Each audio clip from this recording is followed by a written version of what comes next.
Listen to the heavy, relentless rhythm of the northern rain. It falls in a thick, unforgiving curtain across the ancient, uneven cobblestones of Uppsala, a steady, hypnotic drumming that echoes through the quiet university town. Tonight, the year is 1765, and the world outside your window is a turbulent expanse of wind and water. The fierce storm carries the bitter chill of the distant Baltic Sea, whipping fiercely through the dark, towering pine forests that border the city and howling against the stone eaves of your manor. Yet, as the tempest rages against the thick leaded glass of your window panes, it only serves to deepen the profound, unshakable sanctuary of your study. You are entirely safe here, sealed away in a haven of rich, dark wood and quiet scholarly devotion. This is a room designed for deep focus, a place where time slows to the gentle, sputtering crackle of a solitary beeswax candle. The warm amber light of the flame casts long dancing shadows across the wood-paneled walls, revealing towering, glass-fronted cabinets that stretch from the floor to the ceiling. Inside them rests the accumulated knowledge of a lifetime. Heavy leather-bound ledgers, small apothecary jars holding dried roots and seeds, and neatly stacked sheets of parchment breathe in the atmosphere of this room. The air is heavy, still, and thick with the most comforting nostalgic of scents. There is the sharp, slightly metallic tang of dried iron gall ink resting in its heavy brass well. There is the sweet, dusty, comforting aroma of old aging paper and vellum. And lingering beneath it all, faint but undeniable, is the earthy, sweet, grassy scent of pressed flora, the ghost of 1,000 Swedish summers captured, catalogued, and immortalized in the name of natural history. It is an aroma that speaks of endless patience, of long solitary hours spent in quiet contemplation, and of a deep, abiding reverence for the delicate architecture of life. You sit comfortably at your massive oak desk, a sturdy piece of furniture built to withstand generations of rigorous study. Its surface is scarred and deeply varnished by years of dedicated work, the wood smoothed and polished to a satin finish by the constant friction of calloused hands and heavy tomes. The candle illuminates your workspace in a pool of rich golden light, shielding you from the gloom of the storm outside. You are a student of the great botanist Carl Linnaeus, and tonight you have a delicate, monumental task that requires absolute focus, a steady hand, and unparalleled gentleness. It is a quiet race against decay, a noble attempt to freeze the fleeting ephemeral beauty of the natural world before it fades. Resting squarely in the center of the oak desk is your most prized possession, a massive, heavy wooden flower press. This is not merely a tool, it is a vault of memory, a device ingeniously designed to halt the march of time. Beside it, in a shallow woven willow basket, lie the living treasures you gathered just hours ago, right before the dark clouds rolled in, and the sky broke open over the damp, spongy forest floor. Their tiny leaves are still slightly damp with the evening dew, waiting patiently.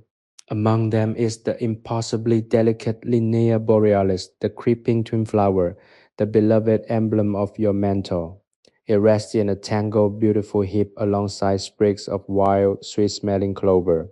Their beauty is breathtaking, yet incredibly fragile. A single, careless movement, a breath too heavy, could easily bruise their translucent bell-shaped petals or snap their slender thread-like stems.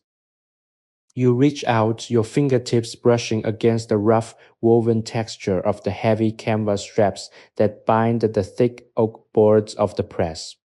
The rhythmic, unrelenting patter of the rain outside only heightens the intense feeling of indoor coziness, an enveloping blanket of absolute security. With deliberate, reverent slowness, you begin to loosen the leather buckles, preparing to open the press. The thick wood groans softly as the immense pressure is finally released, a deep, resonant sound that harmonizes perfectly with the drumming rain and the crackling firelight. You lift the heavy top board, setting it gently aside and reveal the pristine, untouched sheets of thick, highly absorbent blotting paper waiting within, ready to receive the delicate botanical specimens that will soon become a permanent part of history.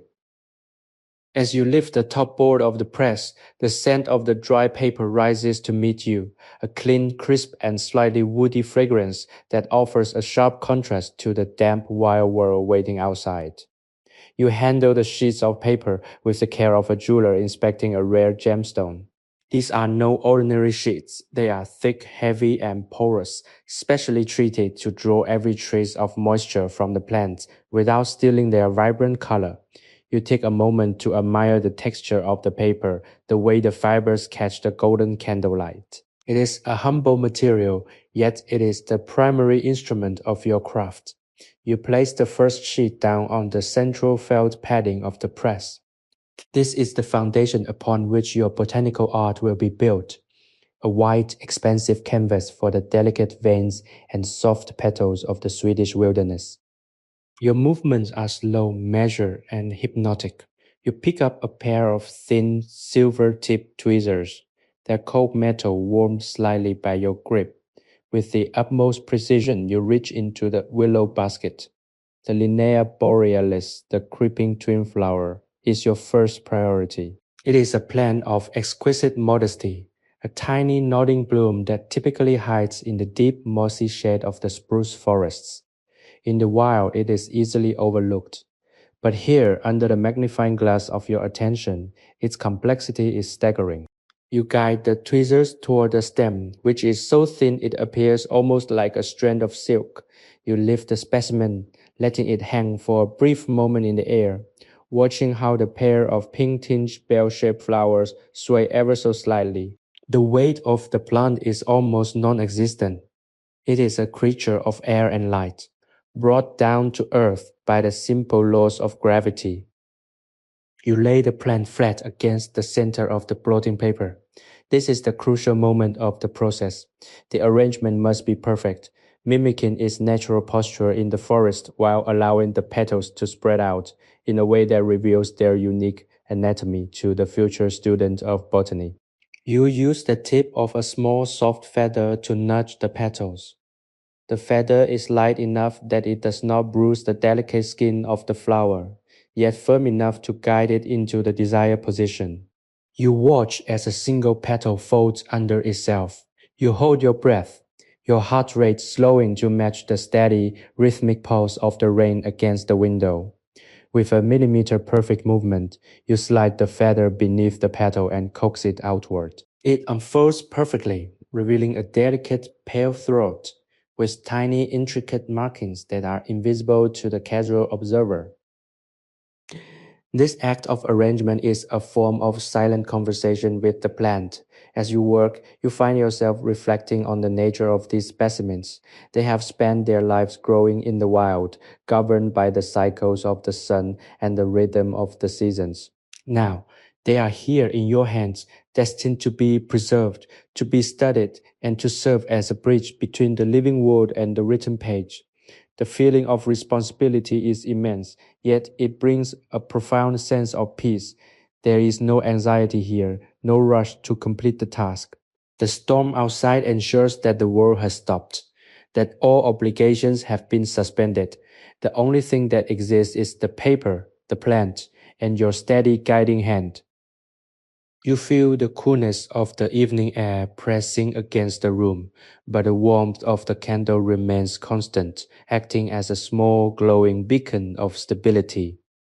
You continue to arrange the twin flower, ensuring the leaves are spread symmetrically, showing the characteristic network of veins that distinguish this species from others. Each movement is a testament to the discipline Linnaeus has instilled in his pupils. He always says that nature is a book written in a language that requires both a sharp eye and a gentle heart. As you look down at the twin flower, you feel that you are finally beginning to understand what he means. You are not just pinning a flower to paper, you are recording a sentence from the earth's own story. Once the twin flower is secured to your satisfaction, you pick up a sprig of the wild clover. It is a sturdier plant with rounded three-part leaves and a soft pale white flower head. Its structure is bold and rhythmic, a repeating pattern that brings a sense of balance to the composition. You lay it alongside the twin flower, leaving just enough space so that neither plant touches the other. The contrast between the fragile, dangling bells of the twin flower and the dense, rounded architecture of the clover is pleasing to your eye. It is a pairing that speaks of the diversity of the Swedish woods. You adjust the clover, smoothing out the tiny serrated edges of its leaves with the feather. The process is meditative, a sequence of tiny adjustments that allow the plants to present their most essential selves. You check your work again, peering closely under the intense light of the candle. Every petal is in its place, every stem is straight, and the composition is balanced. There is a quiet satisfaction in this realization. You are creating something that will last long after the candle has burned out, long after the rain has stopped, and perhaps even long after you have left this study. You have turned a wild, fleeting thing into a static, scientific truth. The rain continues its steady, percussive symphony against the glass, and for a moment you simply sit and listen, feeling the weight of the moment and the gentle, persistent hum of the storm that guards your solitude. With the first layer of your botanical arrangement perfectly set, you carefully take another sheet of thick absorbent blotting paper. You hold it by the corners, your hand steady and deliberate, and lower it slowly over the delicate specimens. You watch with bated breath as the paper makes initial contact, first touching the highest point of the clover head, then gently settling over the twin flowers. The act of covering them feels like tucking a friend into bed. It is an act of protection, ensuring the specimens are held firmly in place before the heavy pressure of the press is applied. You smooth the paper down with the flat of your hand, moving from the center outward, to ensure no air bubbles are trapped and that the pressure is distributed with perfect uniformity. The paper itself is cool to the touch, and beneath it you can feel the faint, uneven topography of the plants, a hidden landscape that you have just mapped and arranged. You then take a piece of thick, woven felt and lay it over the paper. The felt acts as a buffer, a soft intermediary that ensures the pressure from the wooden boards is applied evenly across the uneven surface of the flowers, preventing any localized crushing that might mar the beauty of the leaves. The texture of the felt is coarse and substantial, providing a reassuring weight to your work. You feel a deep, quiet pride in the quality of your materials. There is an inherent respect for the scientific process in using the right tools, in taking the time to prepare the environment properly. In this small sequestered world, you are the master of your own domain, the curator of a miniature museum of the forest floor. The room remains wrapped in the damp, rhythmic embrace of the storm. The wind has shifted slightly, now sounding like a long, low sigh as it passes over the chimney stack, a sound that makes the warmth of the room feel even more profound. You lean back in your heavy wooden chair, letting your shoulders drop and your muscles relax. Your eyes, previously focused on the microscopic details of the twin flowers' petals, now wander to the shelves surrounding you. The candlelight reflects in the glass-fronted cabinets, creating shimmering halos around the spines of the books. Among them are the great works of Linnaeus, volumes bound in dark, cracked leather that have traveled the world and catalogued its vastness. You feel a profound connection to the lineage of scholars who have occupied this space before you, people who sat at this same desk on nights much like this one, listening to the same rain, working with the same patience to understand the world. You reach for a small ledger kept specifically for your notes. You dip your quill into the iron gall ink, the nib scratching softly against the parchment. The ink flows dark and smooth, a permanent record of your labor. You record the date, location of the gathering deep within the birch and spruce forest to the north of Uppsala, and the specific species you have pressed. Your handwriting is neat, slanting slightly to the right, a practice script developed through years of university lectures and field reports. There is a sense of closure in writing these details down. It transforms a mere biological specimen into a piece of scientific data, a contribution to the grand, ongoing project of natural philosophy. The silence of the room, punctuated only by the rain, invites deep thought. You find yourself pondering the tenacity of these plants. The twin flower, for instance, thrives in the shadows, growing in the porous soil. Yet it produces a bloom of such delicate beauty that it feels almost excessive. Why should such a small hidden thing be so intricately designed?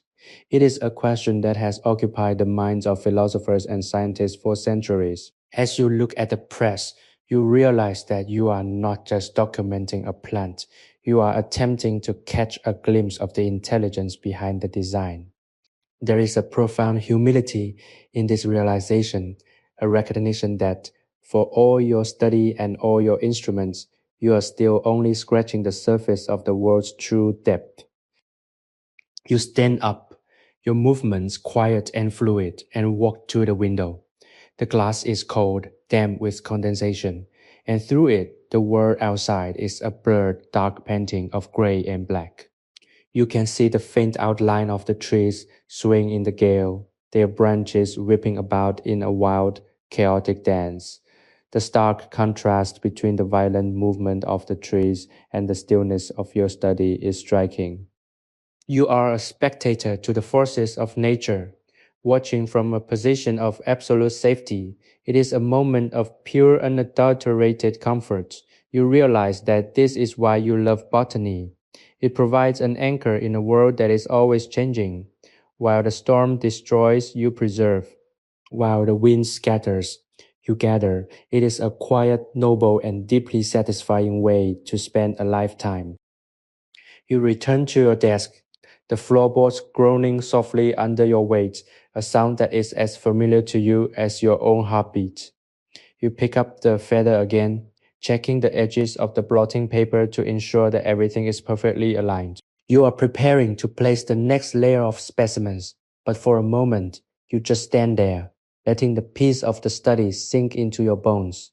The candle flame is steady, unwavering, casting its light into the furthest, darkest corners of the room. You are exactly where you are meant to be. The world outside may be tempestuous and unpredictable, but inside this wood-paneled sanctuary, everything is exactly as it should be, orderly, quiet, and filled with the promise of future knowledge. You take a slow, deep breath, the scent of dried ink and pressed wildflowers filling your lungs, and prepare to continue your work fully immersed in the rhythm of the night. With the initial layer secured and documented in your ledger, you return your attention to the woven willow basket. There are more treasures hidden beneath the leaves waiting for their turn to be immortalized.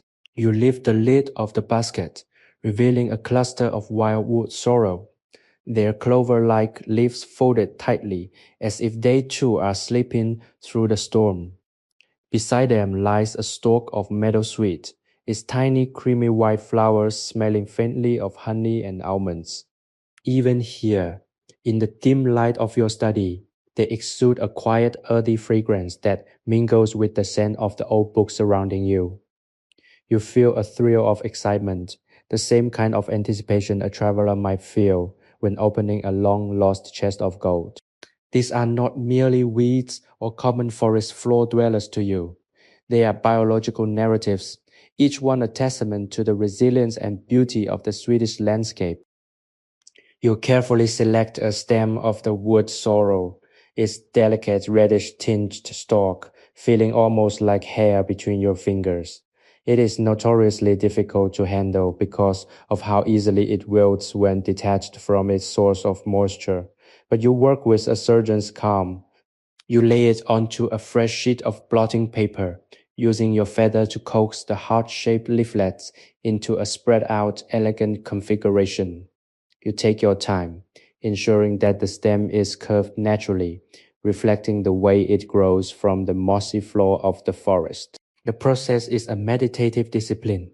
You have learned over years of practice that impatience is the enemy of preservation. If you rush, the leaves will wrinkle or tear, losing the essential form that you are trying to capture for your collection. Go out here in this room. Time is not measured in minutes or hours, but in the slow, rhythmic expansion of your botanical catalog.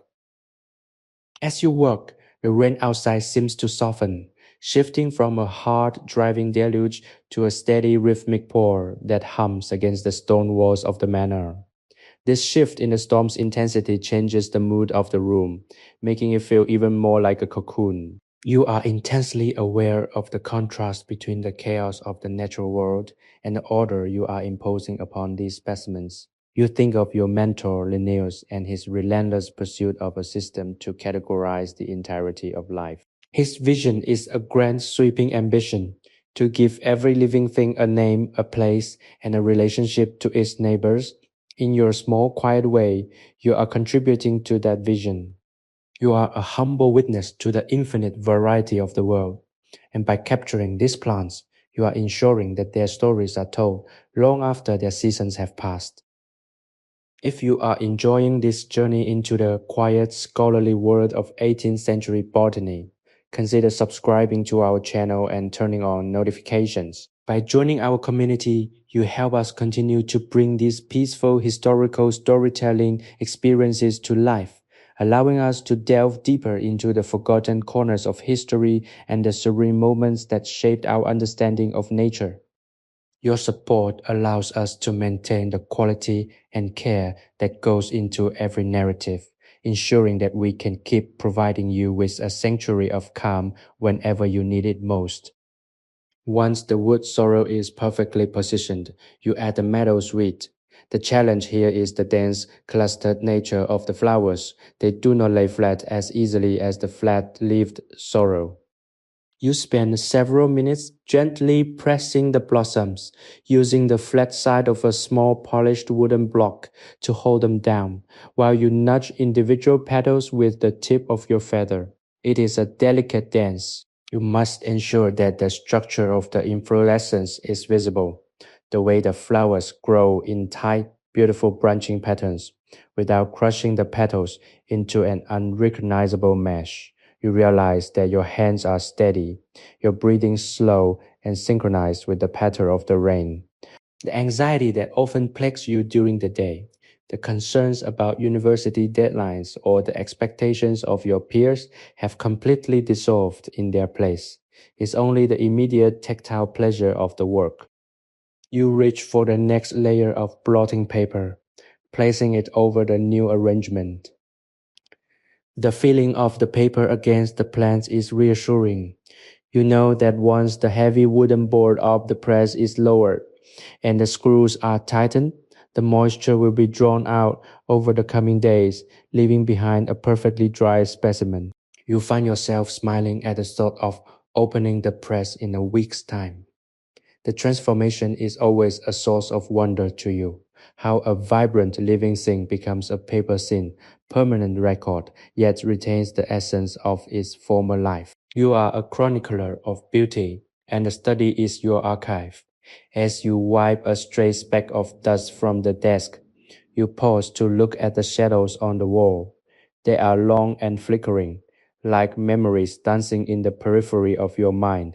You are content, protected, and fully dedicated to the noble, quiet pursuit of knowledge. The work continues, the rhythm of the evening setting into a profound, almost hypnotic groove. You have now filled several layers of the press, creating a sedimentary record of the forest floor. With each new addition, your movements become more refined, more intuitive. You are no longer consciously thinking about the steps, where to place the tweezers, how much pressure to exert with the feather, or how to align the blotting paper, as the process has become an extension of your own breath.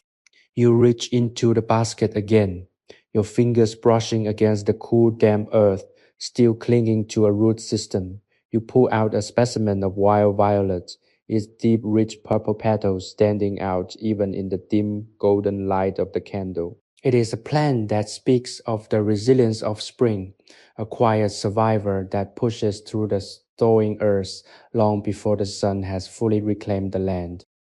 You handle the violet with extreme reverence. Its structure is more complex than the previous specimens, with a slightly thicker stem and a delicate spurred base. You lay it on the parchment, taking care to display both the profile and the face of the flower, ensuring that any future botanist who examines this specimen will understand its full anatomy.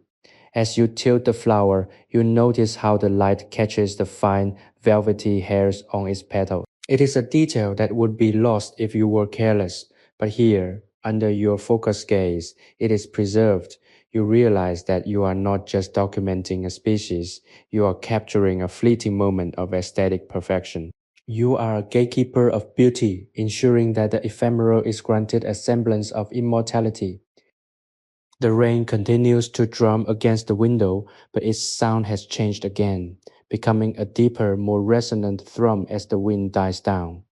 The silence within the room is now so thick, it feels almost like a physical weight, a comforting, heavy blanket that shuts out the rest of the world. You feel completely removed from the anxieties of the 18th century, from the academic pressures of Uppsala University, and from the uncertainty of the future. There is only the here and the now, the quiet scratch of the feather, the smell of damp earth and dried ink, and the steady, unwavering flame of the candle. This isolation is not a deprivation, it is a gift, a rare opportunity to exist entirely in the present moment, dedicated to a purpose that is both simple and deeply profound. As you lean back to stretch your neck, your eyes drift around the room. The shelves are packed with the fruits of years of such labor. Presses like this one, stacked neatly, labeled with meticulous care in your own hand. Each one is a chapter of a life spent in the pursuit of understanding. You think about how many of these plants have been lost to the trampling feet of travelers, to the changing seasons, or to the encroaching shadows of the forest. And yet, here they are, caught in your collection, safe, dry, and eternally waiting to be rediscovered. It is a powerful thought, one that instills a sense of quiet accomplishment. You are a silent partner to the natural world, a recorder of its subtle, often ignored messages. You reach for the final specimens in the basket, a cluster of tiny pale mosses and a few delicate thread-like stems of a rare woodland fern. These are the most challenging of all to mount, as they are so incredibly light that even the vibration of your own heartbeat seems to threaten their position. You work with a steady hand, placing them in a corner of the blotting paper, using the very tip of the feather to tease apart the fronds. The intricacy of the fern, the way its leaves unfurl into perfect mathematical patterns, is a wonder to behold. You are reminded again of Linnaeus' belief that mathematics and geometry are the underlying language of the natural world. Every leaf is a calculation, every stem a line of logic, and your job is to translate that language onto the page. Once the last piece is set, you carefully add the final sheet of blotting paper and a protective layer of heavy felt. You look at the stack you have created, a dense multi-layered tower of potential, waiting for the weight of the press to do its final work. You take the heavy wooden topboard and lower it onto the stack, the movement slow and deliberate. You then begin to tighten the heavy iron-threaded screws, turning them one by one, feeling the wood groan as it compresses the entire assembly. The resistance is uniform, a sign that your layering has been successful. You turn the handles until they are firm, but not excessively tight. The plants must be pressed, not crushed. As the final turn of the screw is made, you feel a sense of completion wash over you. The physical labor is done. The rest of the process is now in the hands of time and the absorbent paper. You wipe your hands on a clean cloth, the earthy scent of the forest still lingering on your skin. You feel a deep, quiet joy, a satisfaction that comes from having done a job well, with patience and care. The storm outside seems to have reached a lull, leaving behind a silence that is profound and serene. You sit in your chair, the candle casting a soft golden glow over your desk, and for a long moment you simply exist in the quiet triumph of your work, completely at peace with the world, the night, and your own small dedicated place within it. The heavy brass gears of the flower press are now tightened to their final perfect tension, a satisfying accomplishment that marks the end of your labor for the night. You step back from the desk, your muscles loosening as the adrenaline of the focused task begins to ebb away. The study feels different now, the energy of the work having settled into a quiet, atmospheric stillness. You reach out to adjust the wick of the candle, trimming the charred tip to steady the flickering flame. As the light grows clear and bright, it casts a warm glow over the entire room, making the spines of your leather-bound collection appear to hold a secret history of their own.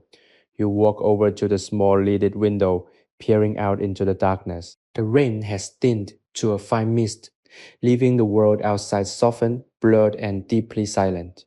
The air that drifts through the microscopic cracks in the window frame is cool and carries the sharp, clean scent of wet pine needles and dark, loamy earth. It is a world that feels as if it has been washed clean, a blank slate for the dawn to come. Your heart feels lighter, the quietude of the room seeping into your chest. There is something profoundly restorative about this solitude. In the bustle of the university, life is defined by noise, by the lectures, the debates, the constant friction of competing ideas, and the rigid social expectations that govern your day. But here, within the embrace of these wood-paneled walls, you are stripped of all those layers. You are simply a human being, a student of the natural world, breathing in the same rhythm as the forest outside. The plants you have just preserved are not just data, they are a bridge to a simpler, more authentic state of existence. They represent the quiet persistence of life, a force that continues to grow, bloom, and thrive in the darkest corners, indifferent to the turbulence of human affairs. You move back to your desk, the floorboards offering a familiar, reassuring creak. You gather the remaining scraps of paper, the empty basket, and the tools you used, the tweezers, the feather, and the small wooden blocks, placing them back into their designated spots. Everything has a place, and every place serves the purpose of maintaining this delicate equilibrium.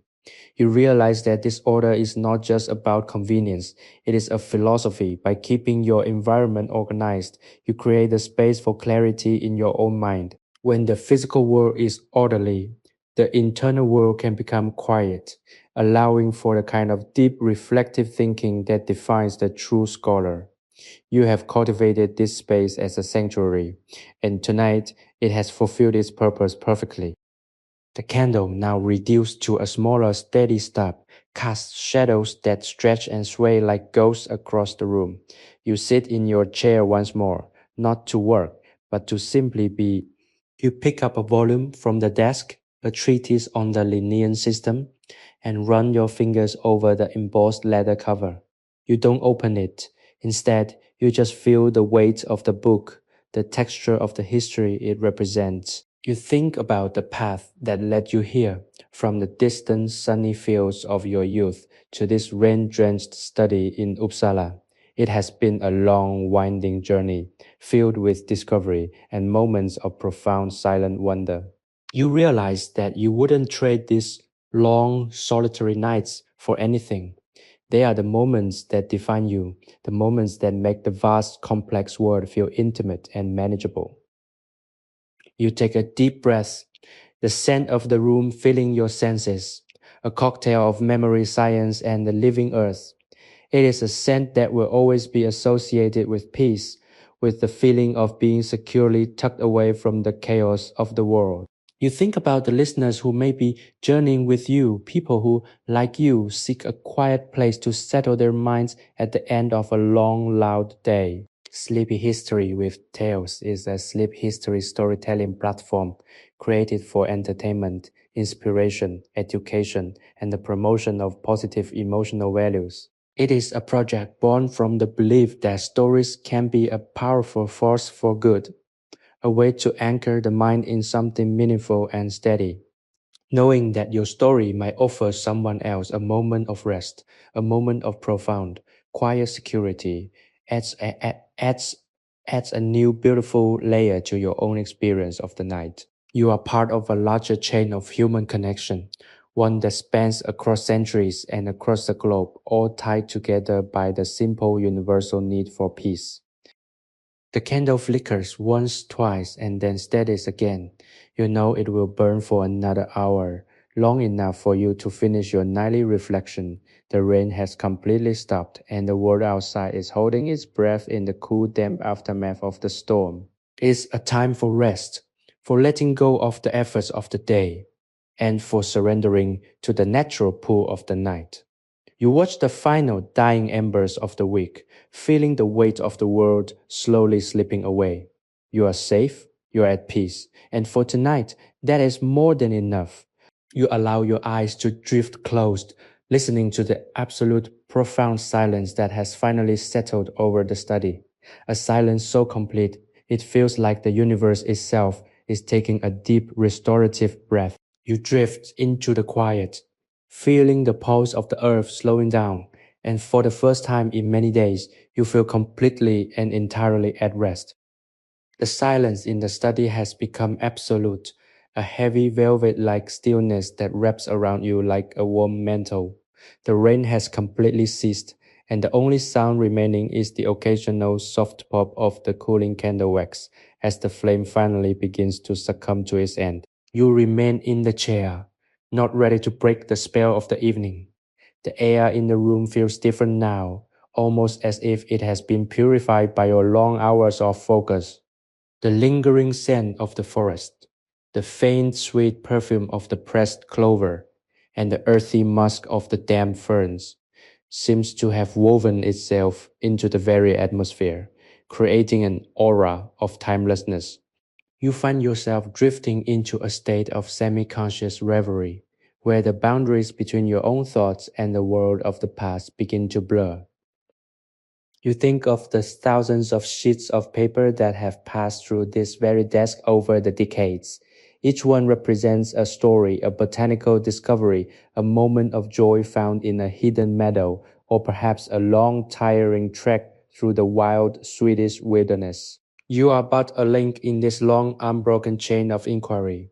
The thought brings you a sense of quiet comfort. You are not alone in your pursuit.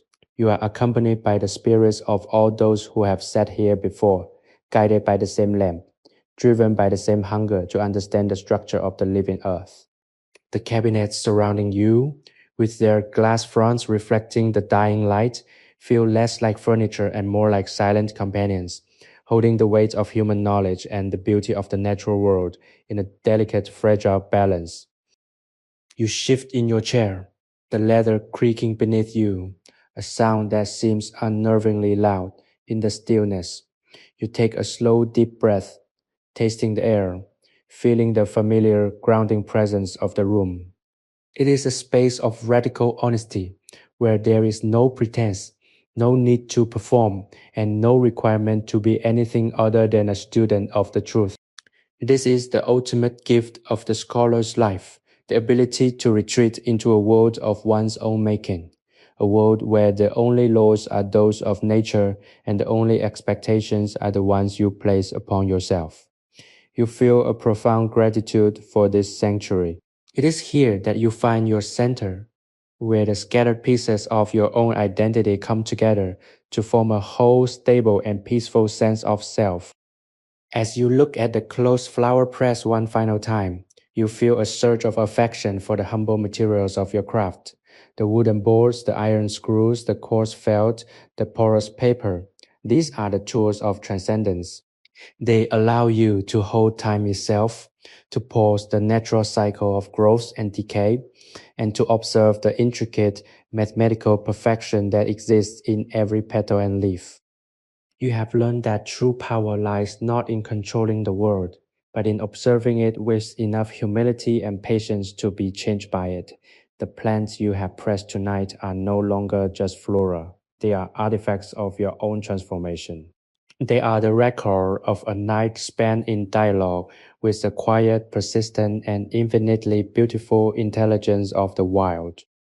The candle flame gives one last desperate flicker, casting a long distorted shadow across the ceiling, and then, with a quiet sigh, it goes out. The room is instantly plunged into a deep velvety darkness, illuminated only by the faint silver glow of the moon breaking through the retreating clouds outside. You don't move to relight it. Instead, you welcome the darkness. It feels like the final step in the evening's ritual, a gentle command to finally let go. The shadows of the shelves and the outline of the desk become soft, indistinct shapes in the moonlight, and you find your breathing slowing even further, your heartbeat steady and relaxed. The world is at rest, and you are entirely in harmony with it. You close your eyes, letting the darkness envelop you completely. In the silence, you can almost hear the faint, rhythmic pulse of the earth, the slow, unseen work of nature that continues regardless of the storms or the seasons. It is a pulse that you have felt all night, a reminder that life is continuous, that nothing is ever truly lost, and that beauty is always waiting to be discovered, provided you are willing to look with the right kind of eye. You feel a deep, abiding peace, a sense of total security that you know will stay with you even after you leave this room. The memories of the night, the sound of the rain, the smell of the ink, the feeling of the feather against the petal become etched into your mind, a secret treasure that you will carry with you into your dreams. The study is a sanctuary, not just of space, but of spirit, and you are finally truly at rest. The transition from the soft moonlight to the absolute stillness of your bedchamber is a journey of mere steps, yet it feels like moving from one plane of existence to another. You stand up from the desk, your legs feeling heavy but wonderfully relaxed, and you navigate the room by memory, your hands brushing against the familiar smooth wood of the cabinets as you make your way to the doorway. Each surface is cold and solid beneath your fingertips, a final reassurance of the physical reality you have occupied all evening. The air in the hallway is cooler, carrying the faint, crisp promise of the dawn that will inevitably follow this long, restorative night. You feel a strange, lingering sensation of the work you just performed, a residual focus in your fingertips, a quiet hum in your mind that makes the transition to sleep feel like a natural, graceful conclusion to a symphony. As you step into your bedchamber, the moonlight filters through the curtains in thin silver lines, illuminating the dust motes that dance slowly in the still air. You move toward the bed, the linens crisp and cool, inviting you to shed the weight of the day. As you settle beneath the covers, you allow your body to fully surrender to the gravity of the mattress. It is as if you are finally placing the last, most delicate specimen of the day into the press of sleep, tucking your consciousness away into the safety of your own mind. You think about the cycle of the night, how the storm has passed, how the earth is drinking in the moisture, and how you too are being replenished. The intensity of your focus earlier in the evening has left you with a clean slate, a mind uncluttered by the anxieties that usually dictate your waking hours. You find yourself replaying the scene of the study in your mind's eye. You see the candlelight, the delicate trembling form of the twin flower, the way the feather moved with such intentional grace. These images are not intrusive, rather, they are like soft rhythmic anchors that keep you tethered to a place of profound tranquility. There is a specific kind of satisfaction in knowing that the work is not only finished but preserved. You have archived the beauty of the forest, and in doing so, you have archived a piece of your own soul. The knowledge that these specimens are safe in their wooden vault gives you a sense of order that translates directly into the way your breathing settles into a slow, rhythmic pattern. The world is vast, unpredictable, and often chaotic. But here, in the quiet architecture of your thoughts, you have built a structure that can withstand the tempests of life. The silence of the house is total, yet it is a friendly living silence. You can hear the faint, settling groans of the old floorboards and the occasional whisper of a breeze in the eaves, sounds that are no longer distractions but parts of a comforting, home-like melody. It is in these moments that you truly appreciate the value of your chosen path. A life of study is often solitary, and there are times when the weight of that solitude can feel heavy. But tonight, that weight is transformed into a sense of belonging. You belong to the earth, to the history of these plants, and to the quiet, unfolding story of your own existence. You are a participant in a larger, more beautiful process than you usually allow yourself to realize. This thought is not just comforting, it is deeply, profoundly grounding. You realize that this feeling, this ability to find peace in the pursuit of knowledge and the care of delicate things, is exactly the kind of state you wish to share with others. Sleepy History with Tales combines the power of AI to reimagine fictional historical tales, bringing peace, relaxation, and positive emotional values to our listeners. Knowing that these narratives can serve as a bridge for others, helping them navigate their own evenings of fatigue and seeking solace, makes your own experience feel more meaningful. You are not just a student in a study, you are a weaver of moments, contributing to a global tapestry of rest and reflection. This connection, even imagined, creates a sense of warmth that permeates your entire being, making the prospect of drifting into sleep not an escape but a purposeful positive act of renewal. As the last remnants of your conscious thought begin to fray, you imagine the forest again. You see the twin flowers bowing their heads in the cool night air, the moisture of the storm still clinging to their petals. You imagine the clover, the moss, and the ferns all standing in the dark, silent forest, preparing for the first touch of the morning sun. You are one with them. You are part of the quiet natural order that governs the growth and the rest, the waking and the sleeping. There is no urgency to be anywhere else, no need to be anyone other than who you are in this very moment. Your mind enters a vast open space, a field of soft green grass under a starlit sky, where the only thing that matters is the rhythm of your own breath and the steady welcoming approach of the dream state. The last thing you hold on to is the image of the flower press, a sturdy, reliable, and loving guardian of the beauty you have gathered. And then, with a final gentle sigh, you step across the threshold into the deep, restorative dark. The morning sunlight does not arrive with a bang, but with a slow, deliberate brightening of the world that mirrors the gradual awakening of your own consciousness. You open your eyes, the light filtering through the linen curtains in a soft, diffused haze of gold and pale gray. For a moment, you are disoriented, the remnants of your dreams still clinging to your mind like mist on a morning meadow. You feel a profound, lingering sense of the peace that visited you last night. There is no urgency to leave the bed, no immediate pressure to engage with the demands of the day. You lie still, listening to the world waking up outside your window. The birds have begun their tentative, melodic chorus, a sound that is crisp and clear, after the storm that washed the air clean. It is a fresh start, a new page in the ledger of your life, and you feel entirely prepared to embrace it. You sit up, feeling the cool air of the morning against your skin, and stretch, the movement fluid and satisfying. You remember the work you finished last night? The careful arrangement of the twin flowers? The precise positioning of the clover?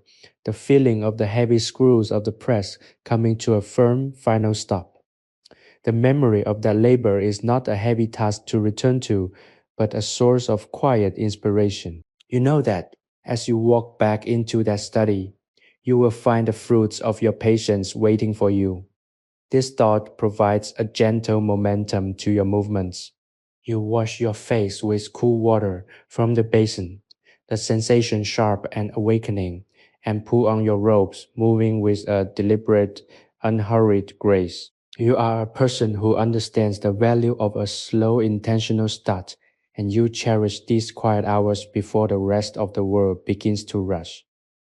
As you step into the hallway, the house feels filled with a new kind of energy, the energy of potential. The storm of yesterday has passed, leaving behind a garden that is vibrant, damp, and eager for the sun. You pass through the corridor and reach the door of your study. You place your hand on the cold iron latch, hesitating for a heartbeat, savoring the anticipation. You open the door, and the room welcomes you with the familiar, comforting scent of dried ink, paper, and the deep, earthy, almost sweet fragrance of the pressed plants. Everything is as you left it. The candle stub sits on the desk, a silent witness to the night's work. The flower press, looking dark and sturdy in the morning light, occupies the center of the desk, like a monument to dedication. You feel a surge of gratitude for this sanctuary. It is here that your mind finds its true clarity, and it is here that you learn how to better observe the world. If you find yourself seeking this kind of peace, this sanctuary of the mind, remember that our community is here for you. We invite you to subscribe, share your thoughts in the comments, and join us on this journey of quiet discovery. Your engagement is what allows us to keep crafting these stories, ensuring that we can continue to provide a space for rest, inspiration, and positive reflection. Let us know which parts of the history of botany or the quiet rituals of the 18th century resonate with you most. Your presence here, in these shared moments of calm, is what gives this project its purpose.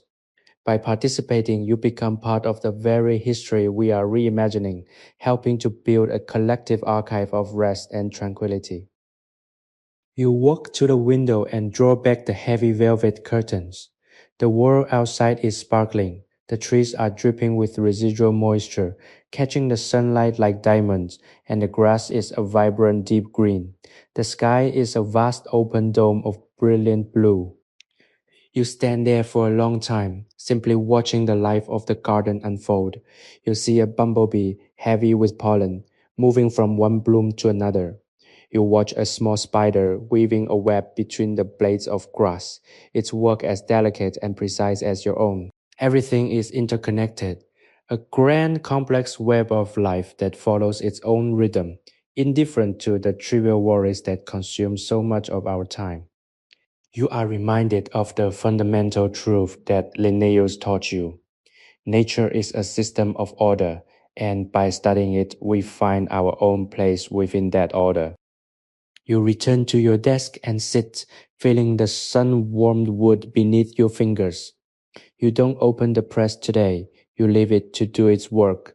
Instead, you reach for your ledger and open to the last entry. You read the notes you made last night, the details of the species, the conditions of the collection, and the specific quiet joy of the process. You find yourself adding a few lines, reflections on the stillness of the storm, the way the night felt, and the sense of renewal that the morning has brought. Your pen moves across the page with a steady, flowing confidence. You are documenting more than just plants. You are documenting the state of your own heart. This is the true work of a scholar, not just to record the world, but to record one's own changing relationship with it. You close the ledger, feeling a profound sense of satisfaction, knowing that you have honored both the plants and the observer who gathered them, and you prepare to step out into the day, carrying the quiet of the study with you. The morning has fully taken hold, and the light in the study has transformed from a soft golden glow into a sharp, clear brilliance that illuminates every corner of the room. You find yourself pacing the floor, the rhythmic tap of your boots against the hardwood floorboards providing a steady, comforting metronome to your thoughts. You stop by the cabinets, tracing the glass with your index finger, looking at the rows of labeled drawers and the carefully arranged jars. Each one contains a specimen or a sample of something from the natural world, seeds from the far reaches of the Scandinavian landscape, bark from ancient oaks, dried lichens collected from the harsh rocky shores of the archipelago. There is so much history here, so much accumulated knowledge, that it feels almost as if the room itself is breathing, a living entity that grows and evolves with every new piece of information you add to it. You pull out a small wooden drawer, and the scent of dry rosemary and sage wafts out to meet you. It is a sharp, invigorating fragrance that immediately clears your mind. You begin to catalog a series of observations you made during your last field trip to the northern provinces. Your hand moves quickly across the paper, the quill dancing as you describe the specific microclimate of the valley where you found a rare late blooming orchid. You are focused on the details, the slope of the hill, the proximity to the stream, the unique porous quality of the soil. This is the scientific rigor that defines your life, the relentless pursuit of precision that separates the casual observer from the true student of nature. You know that these notes will eventually be read by others, perhaps even by the master himself, and you feel the weight of that responsibility, a weight that is not burdensome, but instead imbues your work with purpose. As you write, the outside world begins to intrude, but only in the most pleasant ways. You hear the distant muffled sound of a carriage passing by on the main road, the rhythmic clopping of hoofs, a reminder that life in Uppsala continues its steady, inevitable march. You hear the voices of students walking toward the university, their laughter echoing against the stone walls of the neighboring buildings. They are full of the energy and uncertainty of youth, a stark contrast to the quiet, disciplined solitude you have cultivated here. You feel a flicker of kinship with them, remembering your own days of lecture halls and endless debates, but you also feel a deep, abiding contentment with your current path. You have moved past the need for noise and the clamor of peer recognition. You have found something more enduring in the silent, persistent study of the natural world. You stand up and walk to the small iron-bound chest in the corner of the room. Inside are your field notes, sketches, and maps of the surrounding forest. You take out a charcoal drawing of a pine tree, its branches laden with snow, and pin it to the wall above your desk. It is a rough sketch, done in the biting cold of midwinter, but it captures the essence of the tree, the resilience, the ancient quiet strength of the wood, and the way it bows under the weight of the elements without breaking. It serves as a reminder to you that nature is not always gentle. It is often harsh, demanding, and unforgiving. Yet, there is a beauty in that struggle, a tenacity that you strive to emulate in your own life. You are a student of that resilience, and every day in this study is a lesson in how to endure, how to grow, and how to remain true to your own nature. The afternoon sun is now casting long, elegant shadows across the desk, and you'll find that the hours have slipped away with a surprising fluid grace. You feel a sense of harmony that you rarely experienced in your younger years. It is as if you have finally aligned your internal compass with the rhythms of the world around you. You no longer fight against the changing seasons or the inevitable passage of time. You accept them, integrate them into your work, and find the beauty in the process of decay and renewal. You realize that your life as a botanist is a continuous cycle of discovery, a cycle that begins with the gathering of a living thing and ends with its preservation, only to start again with a new, different, and equally miraculous subject. You prepare a cup of herbal tea, the steam rising in delicate twisting ribbons of light. You sit by the window, the mug warm in your hands, and look out over the university gardens. The flowers are beginning to close, the petals folding inward as the day draws to a close, a subtle rhythmic closing of the day that mimics your own winding down. You think about the infinite number of such cycles happening all around you, the turning of the leaves, the rising and falling of the tides, the beating of 1,000 tiny hearts in the grass. It is a vast, interconnected tapestry, and you are a part of it. You are a conscious, observant thread woven into the fabric of the world, and there is a profound quiet dignity in that realization. You take a sip of the tea, the herbal infusion bitter and sweet on your tongue, and allow yourself to sink into the comfortable silence of the room. The day has been productive, meaningful, and deeply restorative, and you know that whatever tomorrow brings, you will face it with the same steady, focused calm that has anchored you today. The transition into twilight is a subtle, almost imperceptible shift in the character of the light within your study. The sharp, clear brilliance of the afternoon has softened into a warm, mellow amber, which seems to turn the very air in the room into a fine golden dust. You continue your work, yet your pace has slowed, matching the languid, relaxing atmosphere that now fills the space. There's a gentle rhythmic quality to the way you organize your notes, a sense of completion that signals the transition from the active, analytical phase of the day to the reflective, contemplative phase of the evening. You look at the desk, where the neat stacks of paper and the leather-bound ledger lie in perfect, symmetrical order. The sense of peace that resides here is not stagnant, it is active, a vibrant living stillness that seems to encourage deep thought and internal quietude. You find yourself drawn once again to the botanical drawings pinned to the walls. In this fading light, the ink lines seem to deepen. The details of the plant structures, the serrated leaves, the delicate veined petals, the complex swirling root systems becoming even more striking. You take a magnifying glass and move from one sketch to the next, peering at the tiny, intricate notations you made in the margins. They are the keys to your understanding, the small hard-won insights that you have pieced together over months of study. You realize that you have moved far beyond the initial surface-level classification of these plants.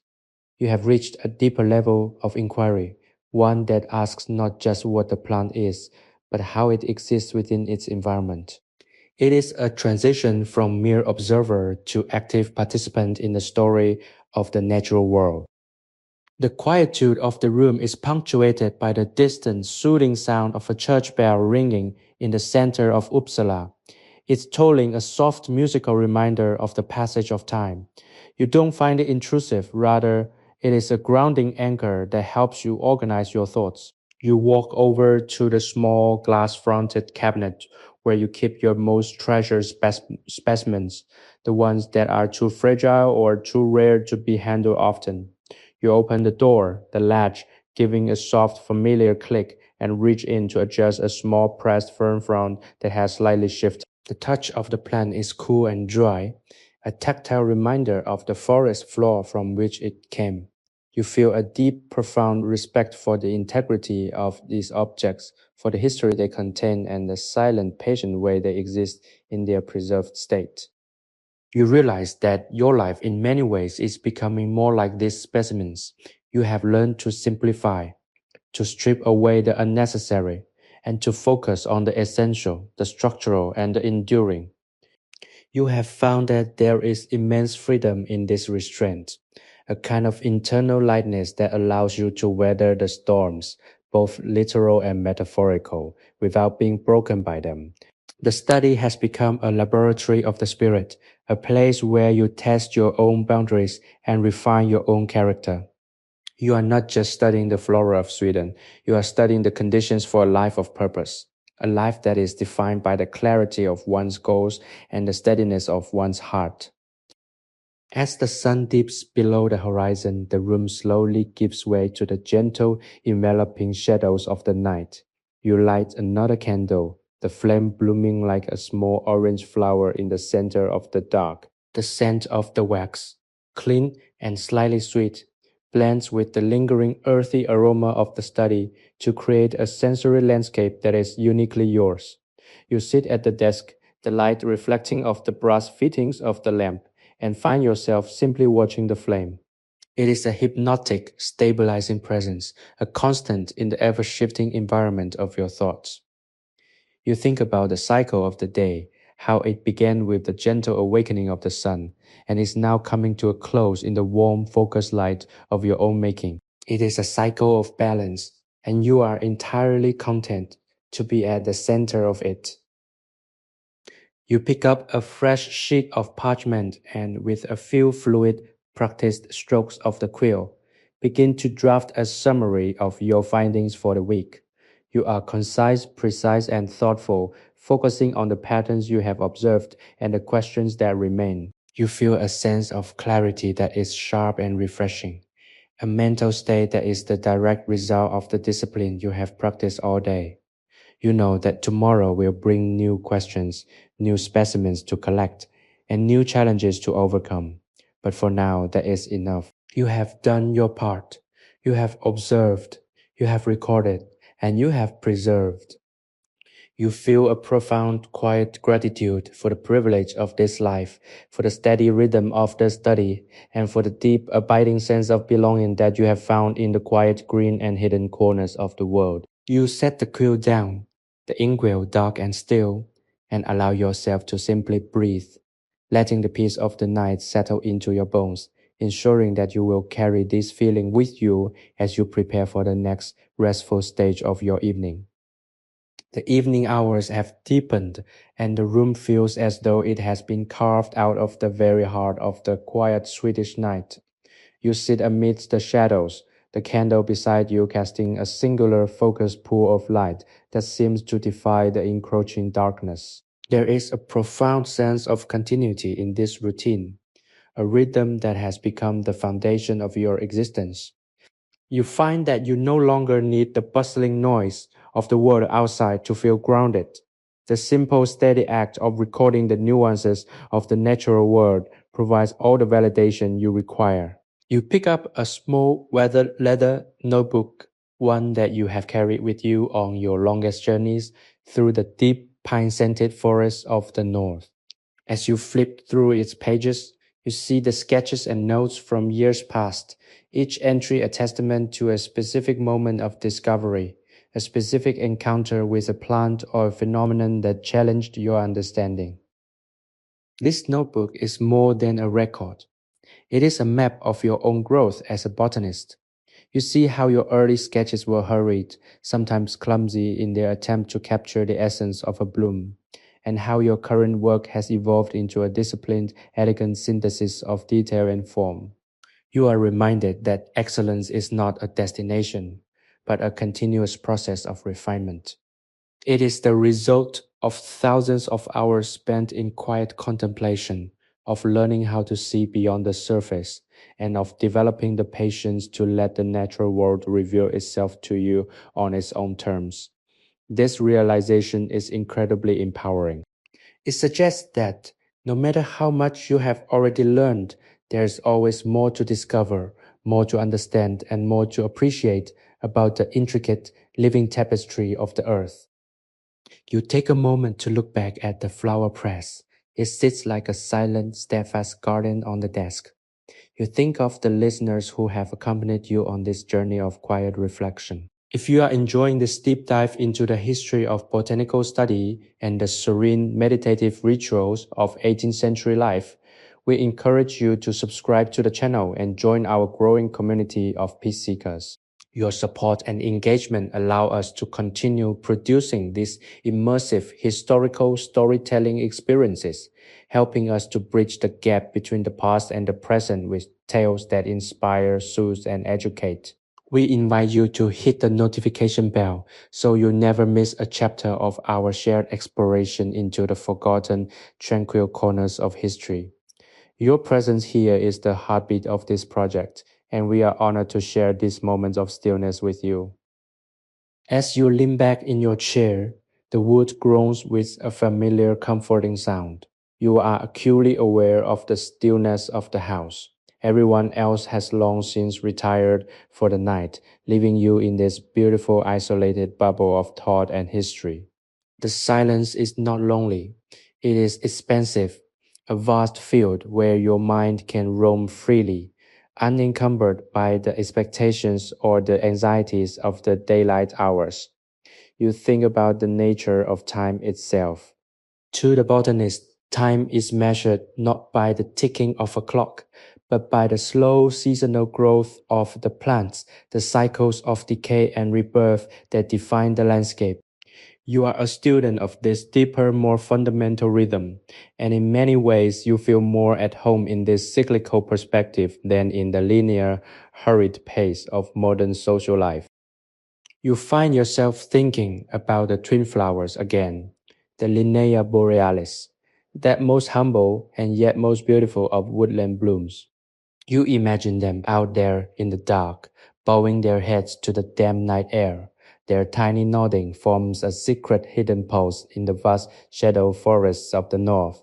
They exist for their own sake, not for the approval of men, not for the sake of fame or recognition, but simply because it is their nature to grow, to bloom, and to fade. You see a reflection of your own life in theirs. There is a deep abiding contentment in knowing that you too are part of this grand, indifferent, and beautiful cycle of existence. You are doing your work, not for the world, but because you are drawn to the truth of it, because you find purpose in the quiet, methodical observation of the world's quietest, most modest inhabitants. You stand up and walk to the shelves again, letting your hand graze the spines of the books. You pull down a volume on the history of Swedish flora, its pages brittle and smelling of old dust. You open it to a passage about the interdependence of the forest ecosystem, how the moss supports the tree, how the tree protects the shrub, and how each plays a vital specific role in the health of the whole. It is a lesson in humility, a reminder that we are all part of a larger system, none of us truly independent, all of us reliant on the grace of the surroundings we inhabit. You find that your mind is ready for rest, yet it remains filled with a gentle floating sense of peace. You put the book back, turn the candle flame low, and look around the room one last time, satisfied, centered, and ready to welcome the rest that follows the day's labor. The room is quiet, the house is still, and you are exactly where you need to be. The night has fully settled, and the air within the study has grown cool, a crisp, refreshing temperature that settles against your skin as you move toward the window. Outside, the sky is a vast ink-black velvet, studded with stars that seem to shimmer with an intensity born from the absence of city light. You look up at them, feeling a profound sense of scale, a recognition of your own insignificance that is strangely deeply comforting. To look at the stars is to understand that the dramas of the day, the small pressing anxieties, the minor frustrations of academic life, the relentless need to produce and categorize are entirely inconsequential in the face of such eternal unmoving beauty. You lean your forehead against the cool glass of the window, letting the silence of the celestial expanse wash over you. It is a moment of total detachment, a brief fleeting escape from the gravitational pull of the world, and you hold on to it as long as you possibly can. You turn back to the study, your gaze resting on a massive wooden flower press that sits on the desk like a dormant giant. You think about the specimens contained within the twin flowers, the sorrel, the clover, the ferns, all of them held in suspended animation, their cellular structure slowly yielding its moisture to the thirsty paper. It is a slow, quiet, and deliberate process, one that mirrors the way you want to live your own life, with intention, with patience, and with a commitment to the preservation of things that are true and beautiful. You realize that you have spent your day in a state of grace, a state of deep, uninterrupted focus that is becoming increasingly rare in the world around you. You are grateful for the walls of this manor, for the insulation they provide against the noise of the 18th century, and for the sanctuary they create for your mind. You walk to the center of the room and stand in the middle of the floor, arms hanging loosely at your sides. You close your eyes and focus on your breathing, letting the rhythm of your lungs be the only thing that occupies your awareness in breath out breath. The air is thick with the scent of pine, iron gall, and the sweet, almost honeyed aroma of the dried meadowsweet.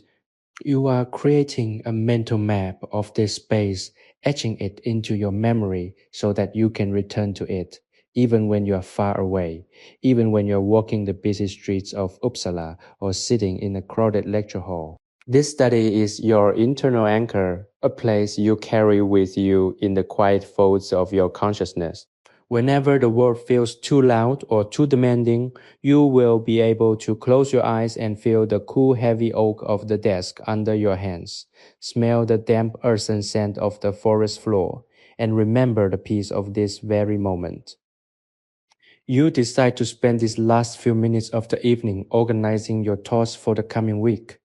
You have a plan to travel to the marshlands near the lake, where the rare bog-dwelling orchids are beginning to bloom. You imagine the textures of the landscape, the soft squelching moss under your boots, the cold bracing water of the shallow pools, the way the light will play across the surface of the reeds.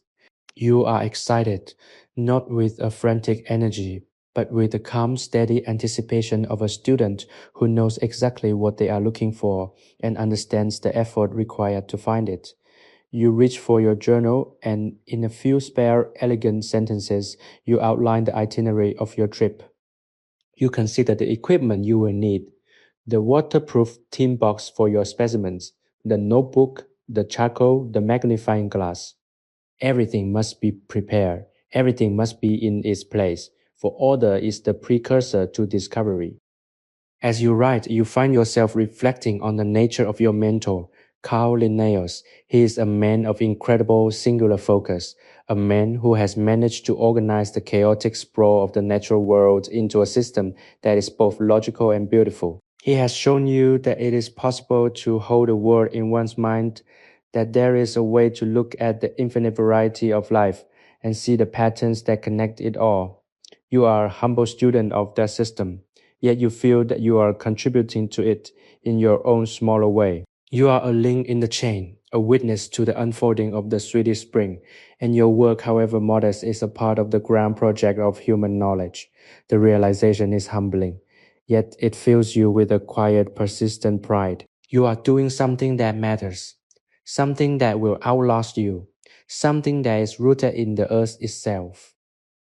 The final candle flame is now little more than a tiny glowing dot in the sea of darkness that has overtaken the room. You watch it, fascinated by its stubborn insistence on existence, its silent struggle against the encroaching night. You know that it too will eventually fade, and you are ready for that moment. You have completed your work for the day. You have honored your duty to your studies, and you have cultivated a space of genuine, authentic peace. You are not exhausted. You are replenished. You are ready to let go, to surrender the day to the history of the house, and to step into the quiet, dark, and restorative space of the dream world. You move toward the door, your steps light and sure, and take one final look at the study, the sanctuary that has held you, protected you, and taught you how to live in balance with the wild and the quiet. The room is still, the desk is clear, and the night is yours to inhabit. The quiet of your bedchamber is a stark contrast to the scholarly intensity of the study, a transition that feels like shedding a heavy velvet cloak. You move across the floorboards with a soft sliding motion, the air in this room feeling even cooler, cleaner, and more centered than in the workspace you just left. You begin the familiar rhythmic motions of preparing for sleep, removing your heavy wool coat, untying your neckcloth, and setting aside the leather-bound book you have been carrying. Every action is deliberate, a continuation of the mindful discipline you practiced earlier. You find that your movements have an elegance to them, a lack of haste that reflects the state of your mind. There is no urgency to be anywhere else. You are already at your destination. You take a moment to look at the reflection in the glass over your wash basin, observing a face that looks calm, rested, and deeply connected to the work you have performed. You are the same person who left the house this morning, yet there is a subtle shift, a deepening of the internal stillness that comes from a day well spent in the service of knowledge and quiet contemplation. You sit on the edge of the bed, the mattress shifting beneath your weight with a comforting familiar groan. The moonlight has grown stronger, piercing the gap between the curtains and splashing across the floor in a cold, ethereal pool. You watch the way the light catches the dust motes, the way it emphasizes the textures of the room, the grain of the wooden trunk, the woven patterns of the rug, the intricate swirling shadow of the plant stand in the corner. You realize that you have spent so much of your life looking out at the world, trying to categorize and define it, that you often forget to look at the world that is immediately present, the mundane, beautiful architecture of your own living space. This moment of observation is a gift. It is a reminder that the sanctuary you have built in the study is not an island, but a foundation for the rest of your life. Every part of your world, if filled with enough patience and attention, can become a source of peace. As you lie back, the linens are cool and smooth against your skin, providing an immediate sensory invitation to surrender. You pull the heavy wool-lined quilt up to your chin, the weight of it feeling like a gentle, protective embrace. You close your eyes, and for a moment, the world of the study returns to you, the smell of the dried ink, the tactile memory of the feather on the petals, the sound of the iron screws turning against the grain of the wood. These memories are not merely thoughts, they are anchors. They keep you connected to the earth, to the history of the plants you have gathered, and to the quiet, persistent pulse of the natural world. You feel your heartbeat slowing, matching the rhythm of the house as it settles into the small hours of the night. There is a deep, abiding sense of safety that washes over you, a feeling that as long as you maintain this discipline, this focus, and this reverence for the world around you, you will always be able to find your way back to this center. You think about the cycle of growth that you are currently archiving. You know that by next week, the twin flowers will be ready to be mounted in the herbarium, their beauty fixed, their essence captured forever on the archival paper. You imagine the labels you will write, the Latin binomials, the date, the precise geographical data, and you feel a thrill of quiet professional satisfaction. You are not just observing life, you are participating in its legacy. You are ensuring that these small beautiful things are remembered, that their place in the grand system of Linnaeus is accounted for.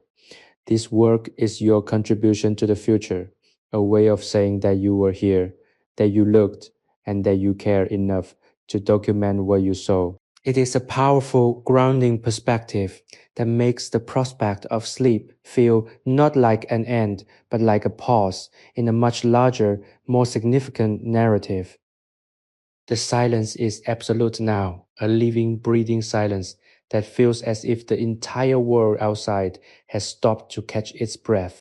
You listen to the sound of your own breathing, a steady, rhythmic intake and release that mirrors the rising and falling of the tides, the seasonal growth of the forest, and the slow, deliberate turn of the stars overhead. You are no longer in the study, nor are you in the forest. You are in the vast, boundless space of your own mind, a space that is as clear, as deep, and as full of potential as the night sky. You feel yourself drifting not toward oblivion, but toward a state of profound restorative renewal. You are letting go of the definitions, the categories, and the labels, and simply allowing yourself to be. The identity of the botanist, the student, and the scholar begins to fade, leaving only the fundamental quiet core of who you are. You imagine a field of wildflowers under the soft, diffuse light of a pre-dawn sky, their colors muted but present, their stems swaying in a gentle, almost imperceptible breeze. You feel as though you are among them, rooted and yet capable of such delicate movement, part of a whole that is perfect, harmonious, and entirely indifferent to the noise of human civilization. You feel the cool damp earth beneath you and the vast infinite sky above. You are small, you are fleeting, and you are part of something absolutely magnificent. The final trace of tension leaves your body, and you feel yourself sinking into the mattress, not as if you are losing your grip on reality, but as if you are finally, truly arriving. The peace of the study has followed you here, filling every corner of your thoughts, a protective, sacred light that ensures your dreams will be as orderly, as gentle, and as restorative as the work you perform under the golden glow of the wax candle. The dawn arrives not as a dramatic event, but as a slow, quiet infiltration of light that pushes back the borders of the night. You wake before the rest of the world, your mind clear and your senses heightened. The room is bathed in a pale, ethereal blue that gradually warms to the softest shade of gold as the sun clears the horizon. You remain in bed for a long time, watching the way the light slowly articulates the geometry of your surroundings, illuminating the sharp angles of the furniture and the soft, dusty surfaces of the books on your shelf. This is the time of day when the world feels most like a blank canvas, a moment of profound, untouched potential. You feel a sense of clarity that is almost physical, a lightness in your chest that makes the act of breathing feel like a form of renewal. You rise and move to the window, opening the casement just enough to let in the morning air. It is crisp, smelling of wet grass and the faint, sweet scent of distant chimney smoke. The garden below is a lush, vibrant green, the foliage dripping with dew that sparkles like scattered jewels. You watch a solitary bird perched on the branch of an ancient apple tree, its song a series of bright musical notes that cut through the silence of the morning. It is a moment of pure, unadulterated existence, a reminder that the world is alive, moving, and perpetually beginning anew. You are an observer of this process, a silent witness to the cyclical majesty of the day, and you find that this role is more than enough to anchor you in the present. You walk through the house, the floorboards cold beneath your bare feet, and make your way back to the study. Entering the room feels like stepping into a familiar, beloved piece of music. The scent of the dried flora and the old paper is stronger now, the warmth of the rising sun drawing the essence out of the materials in the press. You don't rush to begin your work. Instead, you move to the desk and simply sit, your hands resting on the cool surface of the oak. You look at the flower press, its sturdy presence a promise of the progress you are making. You think about the specimens again, the way they were once part of a chaotic wild landscape and have now been brought into the controlled, elegant world of the herbarium. This process of transformation is something you have been considering all morning. It is a delicate, often difficult transition. To preserve a plant is, in a sense, to kill it. It is to stop its growth, to remove it from the environment that sustains it, and to flatten its three-dimensional reality onto a two-dimensional sheet. And yet in doing so, you are granting it a different kind of life, the life of the archive, the life of knowledge, the life of history. You are ensuring that its form will be known to those who come after you, that its beauty will not simply vanish into the soil of the forest floor. You realize that this is the primary duty of the scholar, to mediate between the living fleeting world and the static enduring archive of human memory. It is a heavy, sacred duty, but it is one you embrace with a deep, quiet resolve. You begin your morning routine, which involves the careful cleaning of your inkwells, the trimming of your quills, and the arrangement of your paper. You move with a precise rhythmic efficiency, your motions honed by years of practice. You are preparing the laboratory for the day's inquiries, ensuring that every tool is ready, every surface is clean, and every element is in its place. This is not just a matter of convenience, it is a way of showing respect for the work you are doing. If you expect the world to reveal its truths to you, you must first create an environment where those truths can be safely and accurately recorded. You are a curator of reality, and you take this responsibility seriously. As you finish your preparations, you look out the window at the garden again. The sun is now high enough to warm the glass, and you can feel the heat radiating inward. The day is unfolding, and with it the demands of the world will eventually begin to knock on your door. But for this hour, you are fully, completely contained. You have not yet ventured out. You have not yet begun the complex, often messy work of the day, and you exist in a state of suspended anticipation. You feel a deep, abiding gratitude for this time, this space, and this opportunity to observe.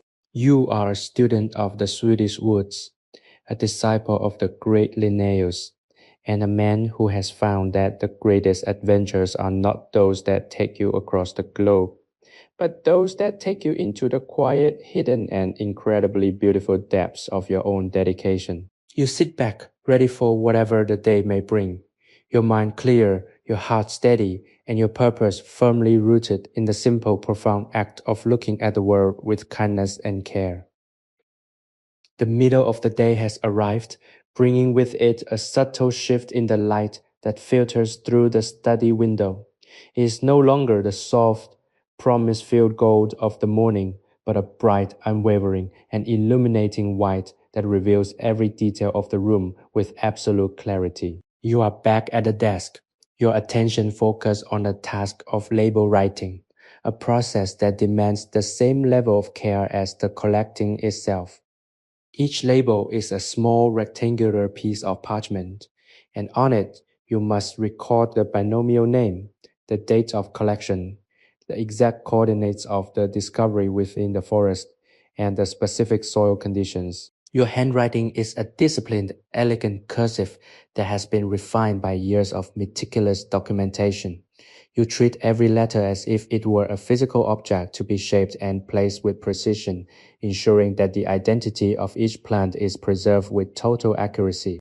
This act of labeling is the final step in the scientific process. It is the bridge between the wild specimen and the documented reality of the herbarium. As you work, you find yourself reflecting on the immense interconnectedness of the systems you study.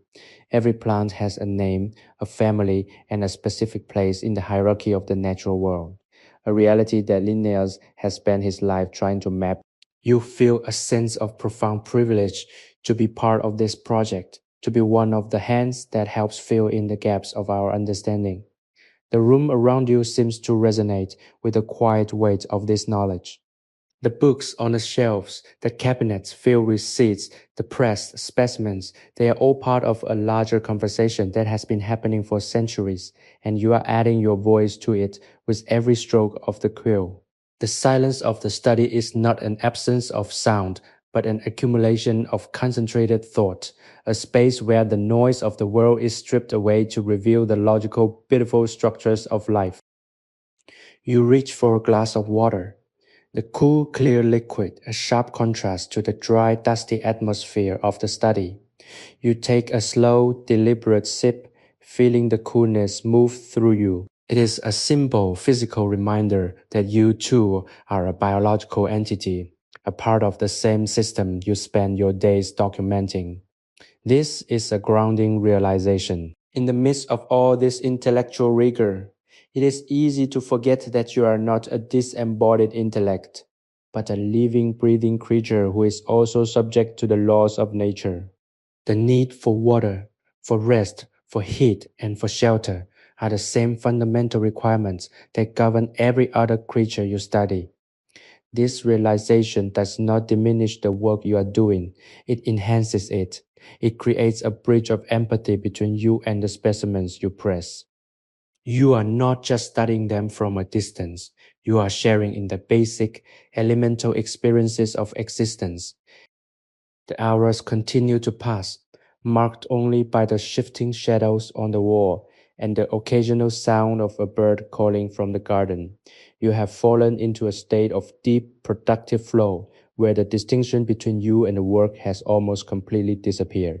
You are the quill, you are the ink, you are the parchment, and you are the information being recorded. This is the state that every scholar hopes for, a state where the barriers of the self are lowered and the work itself becomes the primary focus. You feel a sense of clarity that is sharp and bright, a mental state that is the direct result of the discipline you have practiced all day. You have found that when you commit yourself completely to a single modest task, the rest of the world falls into place. The minor stresses and concerns that typically occupy the mind, the social expectations, the professional pressures, the desire for status, they all seem to fade away, leaving only the essential beautiful reality of the task at hand. You find yourself looking out the window one more time, seeing the garden in the full, uncompromising light of the afternoon. The flowers are standing tall, their colors intense and vibrant in the sun. You observe the way the light catches the underside of a leaf, the way the breeze gently pushes the taller stalks, and the way the shadows shift and change in response to the moving sun. You are watching the world live its own life, a life that is entirely independent of your observations. And yet, because you are here to record it, because you are here to see it, it is a life that is being documented and understood. You feel a deep, quiet gratitude for this perspective. It is the perspective of the scientist, yes, but it is also the perspective of the observer, the lover of life, the person who finds joy in the sheer miraculous fact of existence. You return to your work, the final labels needing to be finished before the day turns toward evening. You work with a steady, relaxed intensity, knowing that there is plenty of time to accomplish what you need to do. You have let go of the artificial constraints of the clock, choosing instead to follow the pace of the work itself. This, you have realized, is the key to a life of quality. It is the ability to ignore the artificial pressures of the world and to create your own rhythm, a rhythm that is dictated by the requirements of the work and the limitations of your own body and mind. You are finding that this way of living is not just more productive, it is also deeply, profoundly satisfying. You are building a life of integrity, a life that is consistent with your values, and a life that is as rich and beautiful as the forest you spend your days exploring. The work is almost complete, and as you add the final label to the final specimen, you feel a deep, abiding peace settling into the room, a peace that tells you that you have honored the day and all that it had to offer. The afternoon light begins its slow golden retreat, stretching the shadows across your workspace until they drape like heavy silk over the edges of your desk. There is a specific quality to the air at this hour. It seems to thicken, becoming richer and more resonant, as if the room itself is gathering the day's experiences and holding them in a long contemplative pause. You have set aside the ledger and the labels, deciding that the documentation for today has reached its natural conclusion. Instead, you allow yourself the luxury of simply observing the objects on your desk. The massive wooden flower press sits at the center, its iron screws glinting in the waning light. It looks like a relic, an anchor of stability in a world that is always in flux. You feel a strange, quiet affection for it. It has become a partner in your labor, a silent ward that protects the fragile essence of the life you have encountered. You stand up, your joints giving a subtle, satisfying crack, and walk to the corner of the study where a small brass-bound telescope sits on its tripod. You adjust it, peering out through the window at the distant rolling hills that border the horizon. The landscape is being transformed by the sunset, the greens turning into deep velvet purples, and the light catching the tops of the trees in a brilliant fiery orange. You track the movement of a hawk circling high above, its flight path an effortless, graceful arc against the vast cooling sky. Watching it, you feel a sense of detachment from the internal work you have been doing all day. The world is vast, wild, and incredibly old, and your study is just a small, sheltered spot within it. This realization does not make your work seem less important. Rather, it gives it a proper perspective. You are not trying to capture the world. You are merely taking a small, humble note of it. You return to your chair and sit, letting your hands rest on the surface of the desk. You find your thoughts drifting to the nature of beauty. Is beauty something inherent in the plant, or is it something that resides in the eye of the observer? You think of the twin flowers, their delicate, bell-shaped blooms to a casual passerby. They are merely flowers, easily overlooked in the mossy tangle of the forest. But to you, they are a miracle of design. Their perfect symmetry, the way they nod in the wind, the way they hold their color even in the deep, dark shade. You realize that the work of the botanist is ultimately an act of love. It is the decision to pay attention, to look closely, and to find value in things that others might ignore. This is a profound transformative act. It changes the way you move through the world, ensuring that you are always looking for the hidden, quiet wonders that are tucked away in the corners of existence. The room is growing darker, but you do not yet reach for the candle. You prefer this transition period, this time when the world is between the clarity of the day and the mystery of the night. You feel a profound sense of gratitude for the solitude of your life. It is not that you dislike the company of others, but that you have discovered that there are parts of yourself that can only be reached in the silence. You have found that when you are alone, you are more capable of listening to the world, more able to perceive the subtle underlying structures of existence. This solitude has become your most valued tool. It allows you to refine your observations, to sharpen your insights, and to cultivate an internal sense of peace that is not dependent on external validation. You are, in every sense of the word, your own best company. You think about the people in the town, the university students in their crowded halls, the merchants in the market, the families in their homes. You imagine their lives, their worries, their hopes, and their quiet private struggles. You feel a sense of warmth toward them, a sense of shared human experience that persists despite your physical isolation. We are all in our own ways trying to understand the world, trying to find our place within it, and trying to leave behind something that matters. Your way of doing this quiet, methodical study, is just one thread in the vast, complex fabric of human endeavor. You feel satisfied that you have chosen this thread, that you have committed to this path, and that you have found a way to live that is both meaningful and gentle. The darkness finally claims the room, leaving only the silhouettes of your books and the soft glowing outline of the window frame. You take a final deep breath, feeling the cool evening air, feeling your lungs. There is a sense of accomplishment that is not loud or flashy, but deeply ingrained in your bones. You have honored the light of the day. You have used the time you were given with integrity, and you have remained true to your curiosity. You stand up, your movement slow and deliberate, and begin the final nightly ritual of securing your space.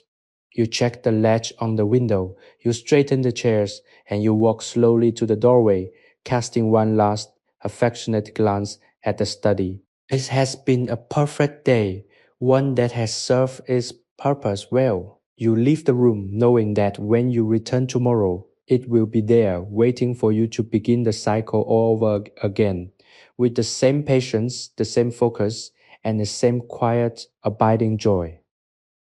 The evening atmosphere in the study has transformed into a sanctuary of profound velvet-like darkness, save for the solitary, flickering flame of a new candle you have lit. You sit perfectly still, listening to the house settle around you, a symphony of shifting timbers, soft sighs of cooling air, and the distant rhythmic ticking of a clock somewhere down the hall. It is in these moments that you find your most honest self. The day's labor is done. The labels are written and the specimens are safely tucked within the press. You feel a strange sense of weightlessness, as if the physical act of documenting the natural world has allowed you to release the mental burden of trying to understand it all at once. You are realizing that the pursuit of knowledge is not about arriving at a final destination, but about the quality of the journey itself. The questions you ask are more important than the answers you receive, and the act of looking is more vital than the object of your gaze. You shift your attention to the window, watching the moonlight crawl across the floorboards. It is a slow, ghostly migration that illuminates the grain of the wood, making the entire room feel as though it is drifting through space. You think about the immense, intricate web of life that continues outside these walls, indifferent to your study or your books. There is a comfort in this indifference. You don't need to be significant to be part of the whole. You simply need to exist, to witness, and to be present. This realization brings with it a sense of deep, unburdened freedom. You are a student, yes, but you are also a part of the subject you study.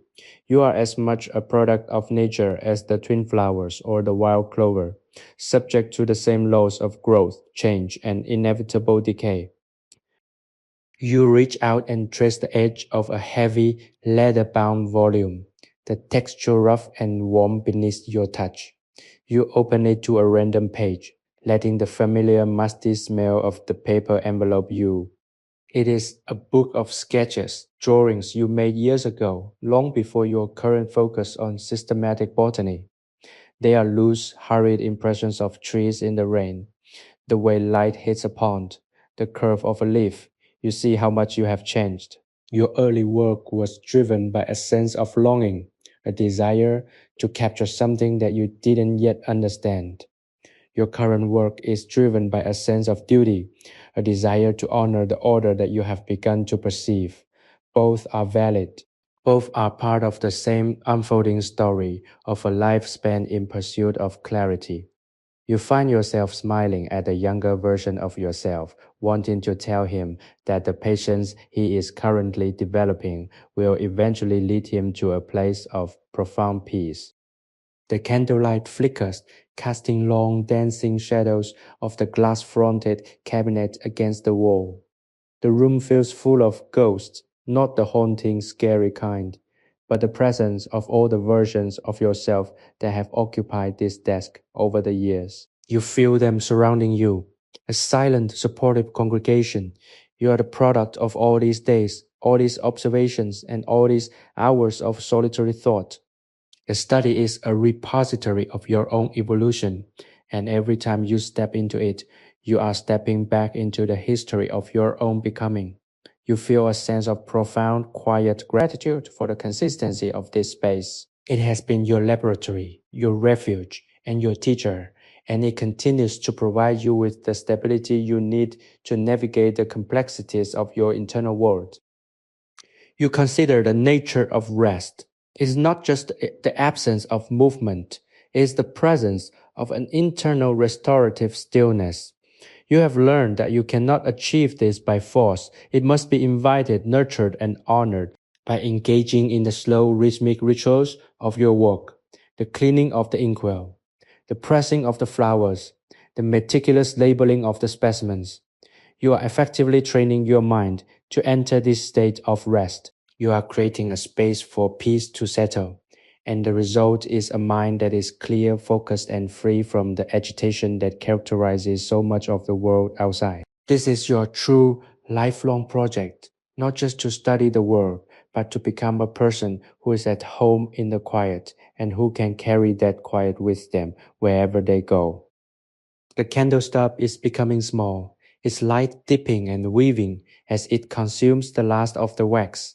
You don't rush to replace it. You enjoy the way the room is slowly returning to the embrace of the dark. You are ready to close your eyes, to let the images of the forest and the study fade into the deeper, softer landscapes of your dreams.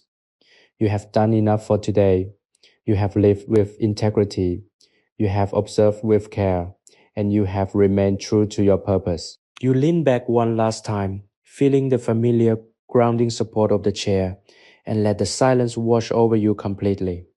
The world is at rest, and you are part of that rest, a small, vibrant, and deeply peaceful component of a much larger unfolding and eternal process. You close your eyes, feeling the weight of the day lift, and allow yourself to sink into the deep, welcoming stillness of the night. The morning fog clings to the window panes like a soft white shroud, blurring the world outside into a dreamlike landscape of muted grays and pale, ethereal greens. You sit at your desk, the air in the room feeling cool and damp, a stark contrast to the warmth of your own internal focus. You have reached a pivotal moment in your work, a time for reflection and synthesis. The press sits before you holding the fruits of your labor, the delicate pressed flora that have spent days under the weight of the oak boards. You begin the process of carefully loosening the iron screws. Each turn is deliberate, a measured release of pressure that feels almost like exhaling after a long, intense breath. The wood of the press groans in response, a deep resonant sound that vibrates through the desk and into your hands. You are handling the history of the forest floor, and the gravity of the task is not lost on you. It is a moment of anticipation, a threshold between the work of the past week and the results of the present. As you lift the top board, the smell that greets you is intoxicating. The deep, earthy, and slightly sweet scent of dried botanical matter, a perfume of memory and science that fills the small space. You carefully remove the layers of felt and paper, one by one, revealing the specimens as they have emerged from their ordeal. They are transformed. The once vibrant, fleshy leaves and petals have become paper thin, their colors muted to elegant, subtle shades of cream, brown, and soft faded green. They are delicate, fragile, and yet incredibly strong in their permanence. You use your tweezers, your movements as gentle as a whisper, to lift them from the blotting paper and place them onto the acid-free herbarium sheets. You are a curator of beauty, a guardian of the ephemeral. And as you arrange the specimens, you find that your hands are steady, your breathing slow and synchronized with the quiet rhythm of the room. If you have found solace and inspiration in these quiet, scholarly chronicles, we warmly invite you to become a part of our community.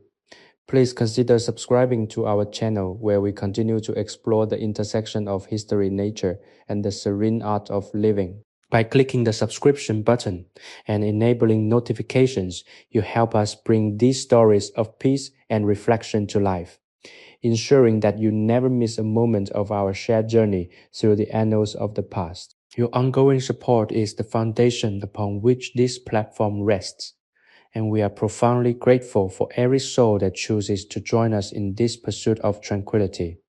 Your engagement, your comments, and your presence turn these solitary tales into a collective experience of mindfulness and emotional connection. You take a moment to admire the arrangement. The twin flowers, now perfectly flat and preserved, look like delicate pressed lace. They are a testament to the quiet, hidden elegance of the Swedish wilderness. You pick up your pen, the inkwell freshly filled, and begin to record the final observations in your ledger. You are no longer just noting the species and the location. You are documenting the process of preservation itself, noting how the plants responded to the pressure, how the colors shifted during the drying process, and what unique structural details became visible only after the moisture was removed. This is the advanced work of the botanist, the study of the transformation of matter. It is a process that requires a keen eye and an even keener patience. You feel a profound sense of satisfaction, knowing that you have successfully bridged the gap between the wild living world and the permanent scientific archive. The fog outside begins to lift, the sun pushing through the heavy white curtain and casting long, sharp rays of light across the floorboards. You watch the dust dance in these beams, a miniature galaxy of light and shadow, and you are struck by the beauty of the ordinary. Everything in this room has a purpose, a place, and a meaning. The desk, the books, the tools, the specimens, they are all part of a larger coherent whole. You are creating a life that is defined by this kind of alignment. It is not an easy life, nor is it a life that seeks the attention of others, but it is a life that is deeply, fundamentally your own. It is a life rooted in the quiet, methodical observation of the world, a life that finds its greatest rewards in the small, often unnoticed details. You finish your documentation, the final entry marked with a sense of quiet accomplishment. You close the ledger, the sound of the leather cover hitting the wood, a final punctuation mark on your work for the morning. You stand up feeling a gentle, pleasant tiredness in your shoulders and walk to the window. The garden is now fully awake, the flowers standing tall and proud in the sunlight, the birds singing with renewed vigor. You are at peace. You have completed the task you set for yourself. You have honored the plants you collected, and you have remained true to your own path. The study, once a place of concentrated, almost feverish activity, is now a place of stillness and completion. You leave the desk and move to the center of the room, breathing in the quiet, smelling the dried ink and the pressed flowers, and feeling entirely, perfectly, and wonderfully at ease in this sanctuary of your own making.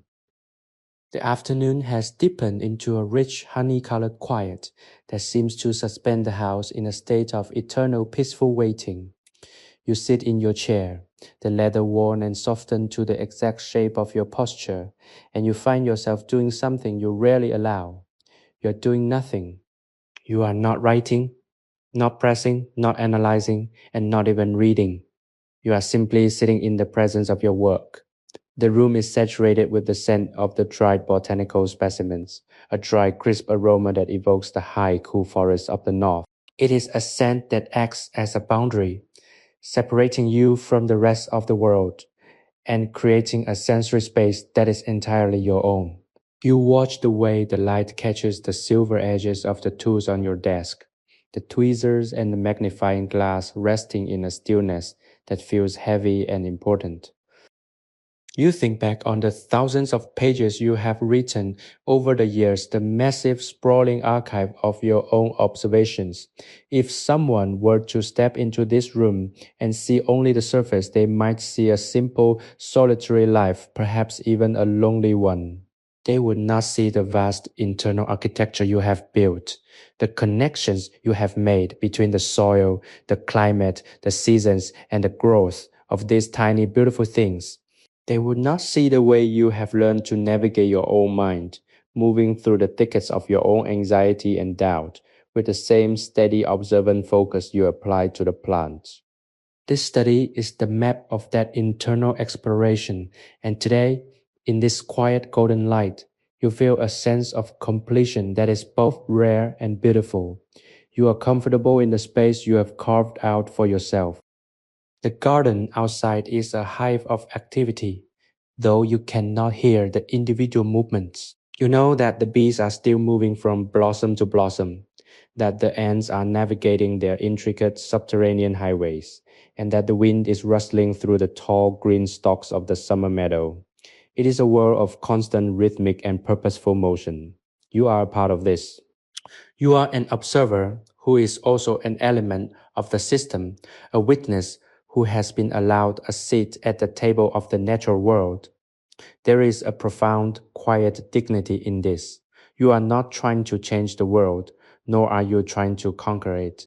You are simply trying to understand it. And in that act of understanding, you are finding your own small but essential place.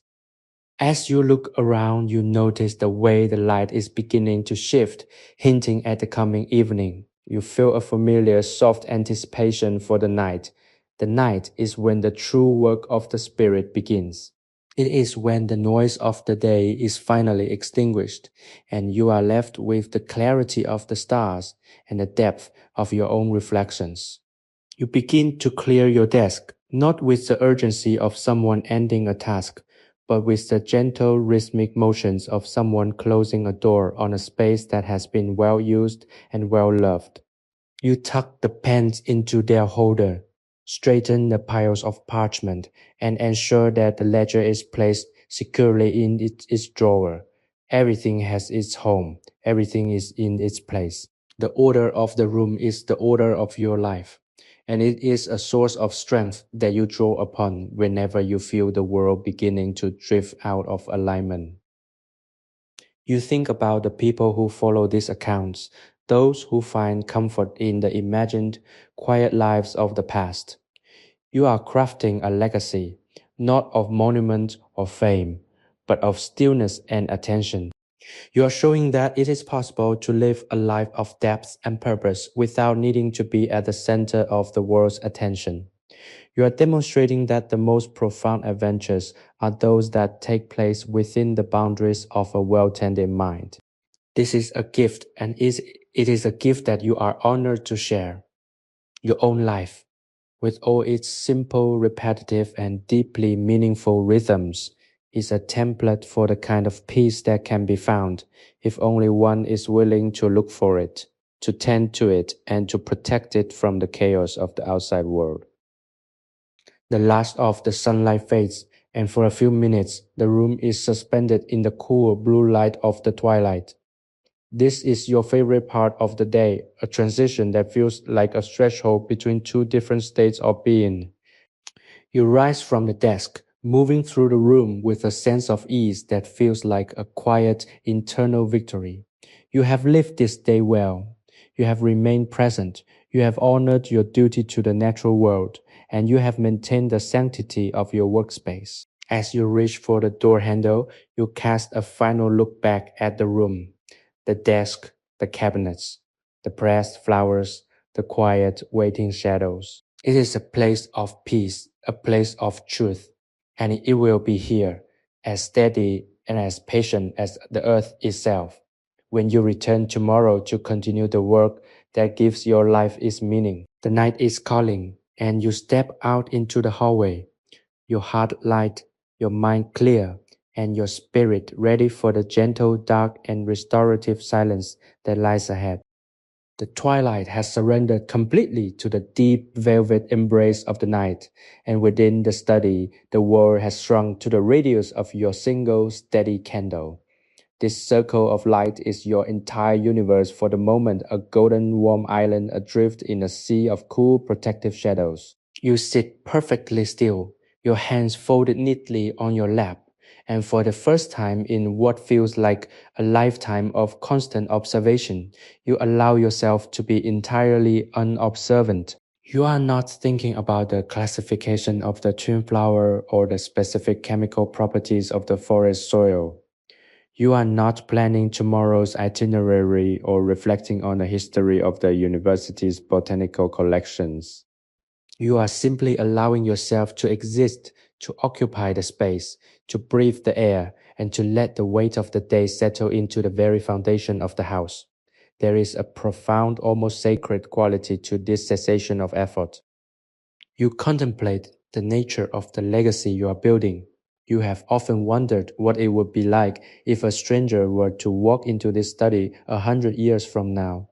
What would they make of these jars, these labeled drawers, these carefully pressed specimens? Would they see them as mere curiosities, or would they understand the depth of the intent behind them?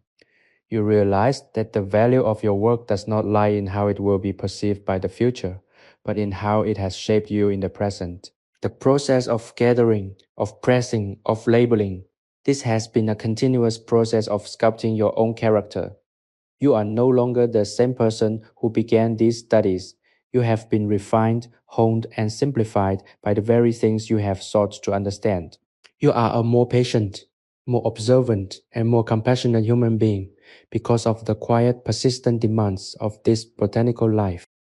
The silence is punctuated only by the soft, occasional pop of the candle flame and the distant, muffled sound of the wind moving through the eaves of the manor.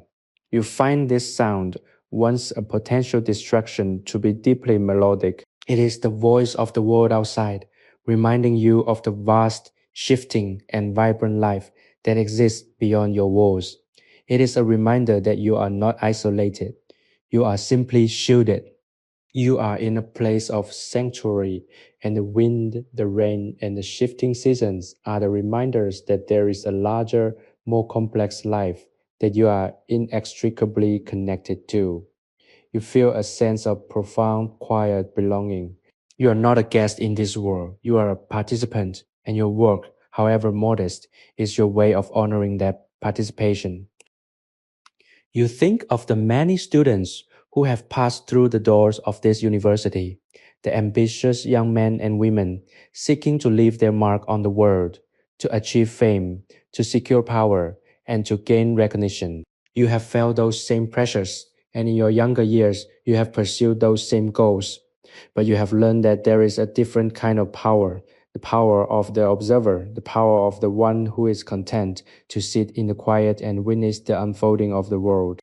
It is a power that is not measured by the accolades of others, but by the internal consistency of one's own life.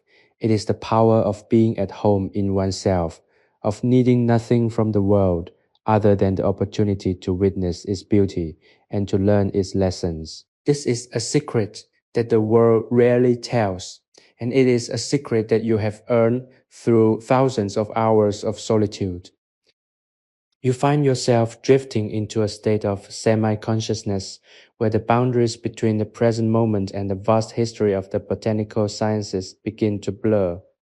You can almost feel the presence of the great observers who came before you, the explorers who mapped the far reaches of the globe, the scholars who spent their lives in the dusty archives of the cathedrals, and the quiet, unsung naturalists who documented the life of their own backyards. You are part of an unbroken line of inquiry, a thread in a tapestry that stretches back to the very origins of human curiosity.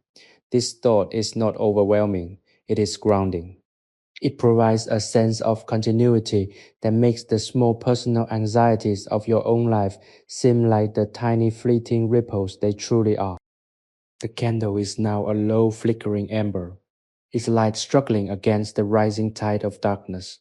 You know that it is time to depart. You stand feeling the familiar grounding weight of your body and perform the final nightly ritual of securing your space.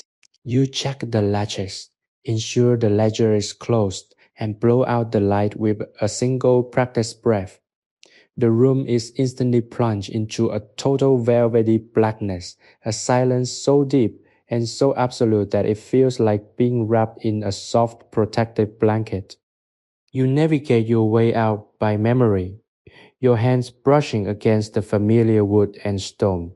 And as you close the door behind you, you feel a profound sense of completeness. The study is safe, the work is preserved, and the peace you have cultivated will remain here, waiting like a loyal companion for your return with the coming of the light. You turn and walk toward your bedchamber, your heart steady, your mind clear, and your spirit ready to embrace the quiet restorative gift of the night. The morning light creeps into your room with a hesitant, pale clarity, casting long, elongated shadows that seem to stretch toward the corners of the chamber, as if reaching for the secrets of the night. You lie still for a long time, eyes closed, feeling the transition from the depths of dreamless sleep to the gentle hum of consciousness. The air in the room is cool, possessing that distinct crisp quality of a Swedish spring morning, and you breathe it in, feeling it fill your lungs and sharpen your focus. There is a profound sense of continuity in this waking, the same feeling you have felt every morning for years, a rhythm that has become the bedrock of your life. You are not a person who is easily ruffled by the unexpected. You are a person who lives by the steady, reliable grace of a well-tended routine, and you find a deep, quiet power in that predictability. You rise and dress in the dim light, your movements economical and precise. There is no waste in your actions, no unnecessary flourish. You are preparing yourself for the work, which is the only thing that matters in these early sacred hours. You walk down the hallway, the floorboards sighing beneath your weight, a sound that is as familiar as your own heartbeat. When you open the door to your study, the familiar scent of dry paper, ink, and the earthy, sweet residue of thousands of pressed leaves washes over you like a tide. It is a fragrance that is entirely your own, a scent that defines the boundaries of your world and the extent of your purpose. You do not rush to the desk. You move slowly, letting your eyes adjust to the soft shifting light, taking in the order of the room, the rows of labeled drawers, the stacks of leather-bound volumes, and the flower press sitting like a monolith in the center of the room. You sit down, feeling the solid, grounding pressure of the chair against your back. You do not immediately open a book. Instead, you look out the window at the garden, where the mist is still clinging to the ground in swirling white patterns. The world outside is a realm of transition where the night is being slowly, methodically replaced by the day. You feel a deep, abiding connection to this process. Just as the world is awakening, you too are coming into your own, gathering your focus and preparing to engage with the reality of the day. You are an observer, a student, and a guardian of the knowledge that others might overlook, and you find that this role provides you with a sense of clarity that is sharper and more enduring than any external recognition. You think about the people who, like you, seek solace in the quiet study of the world around them. You imagine a young student sitting in a distant, crowded library, surrounded by the noise of a bustling city, trying to find a way to make sense of the chaos. You think of a retired scholar living in a small, remote village whose only company is the collection of insects they have gathered over a lifetime. You feel a sense of profound, silent camaraderie with them. We are all in our own ways, travelers on the same path, looking for the same truths and finding the same peace in the observation of the natural world. You are not alone, even in your solitude. You are part of a hidden international community of thinkers and observers who have all discovered that the most profound insights are often found in the places where the world is quietest. Your work today is to classify a new batch of specimens you collected from the marshy lowlands, a challenging, rewarding task that requires immense precision. You pull out the drawer containing the bog-dwelling orchids and the delicate, moisture-loving mosses. The color palettes are incredible. Subtle shades of emerald, moss green, and deep brownish maroon, colors that seem to contain the very essence of the damp, dark earth. You begin your work, the quill moving across the parchment with a fluid, confident grace. You are note-taking, cataloging, and sketching, your mind entirely occupied by the task at hand. There is no room for doubt here, no space for anxiety. Every movement is a deliberate, informed choice, and the work itself is a meditation on order and beauty. You feel a deep, satisfying hum of mental activity, a sensation of flow that is both energizing and deeply calming. As the morning progresses, the light outside grows brighter, turning the mist into a brilliant golden haze. You are completely absorbed in your work, oblivious to the passage of time or the distant, muffled sounds of the town waking up. You are entirely where you need to be. You are at the center of your own life, anchored by your work and sustained by your own internal sense of purpose. This is the quality of life you have spent a lifetime cultivating, a life that is not determined by the opinions of others, but by the quiet, honest integrity of one's own observations. You are a man who has learned how to live, and as you set the quill down to rest your hand, you feel a surge of gratitude that is as profound as the silence of the room. The day is yours, the work is waiting, and you are ready fully and completely to give it your best. You take a break, moving to the window to look out at the world again. The mist has cleared and the garden is bathed in the full, uncompromising light of the morning. You watch a beetle making its way across the path, a small black speck moving with an air of absolute purpose. You think of the millions of tiny unseen lives that are unfolding all around you, each one guided by the same natural laws that guide the stars. You are a part of this, a conscious witnessing thread in the grand woven fabric of existence. You feel a sense of belonging that is as deep as the roots of the ancient oaks, a feeling that you are not just studying the world, but that you are being held by it, supported by it, and allowed to participate in its ongoing, magnificent story. This is the ultimate gift of the scholar, not to be separate from the world, but to be truly, fundamentally at one with it. You return to your desk, the work awaiting your attention with a kind of silent, expectant patience.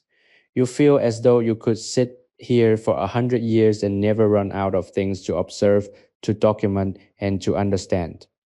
The world is infinite in its detail, and you are content to spend the rest of your days exploring it, one small, beautiful, and significant piece at a time. The room feels warm, the air smells of progress, and you are entirely at peace. You are not seeking the end of the journey. You are enjoying the beauty of the road itself.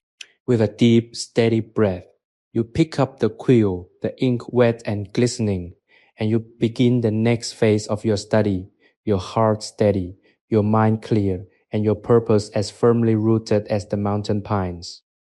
The sun has reached its zenith, casting a brilliant, vertical light that flattens the shadows in the garden and brings a vibrant, almost aggressive saturation of color to the flora.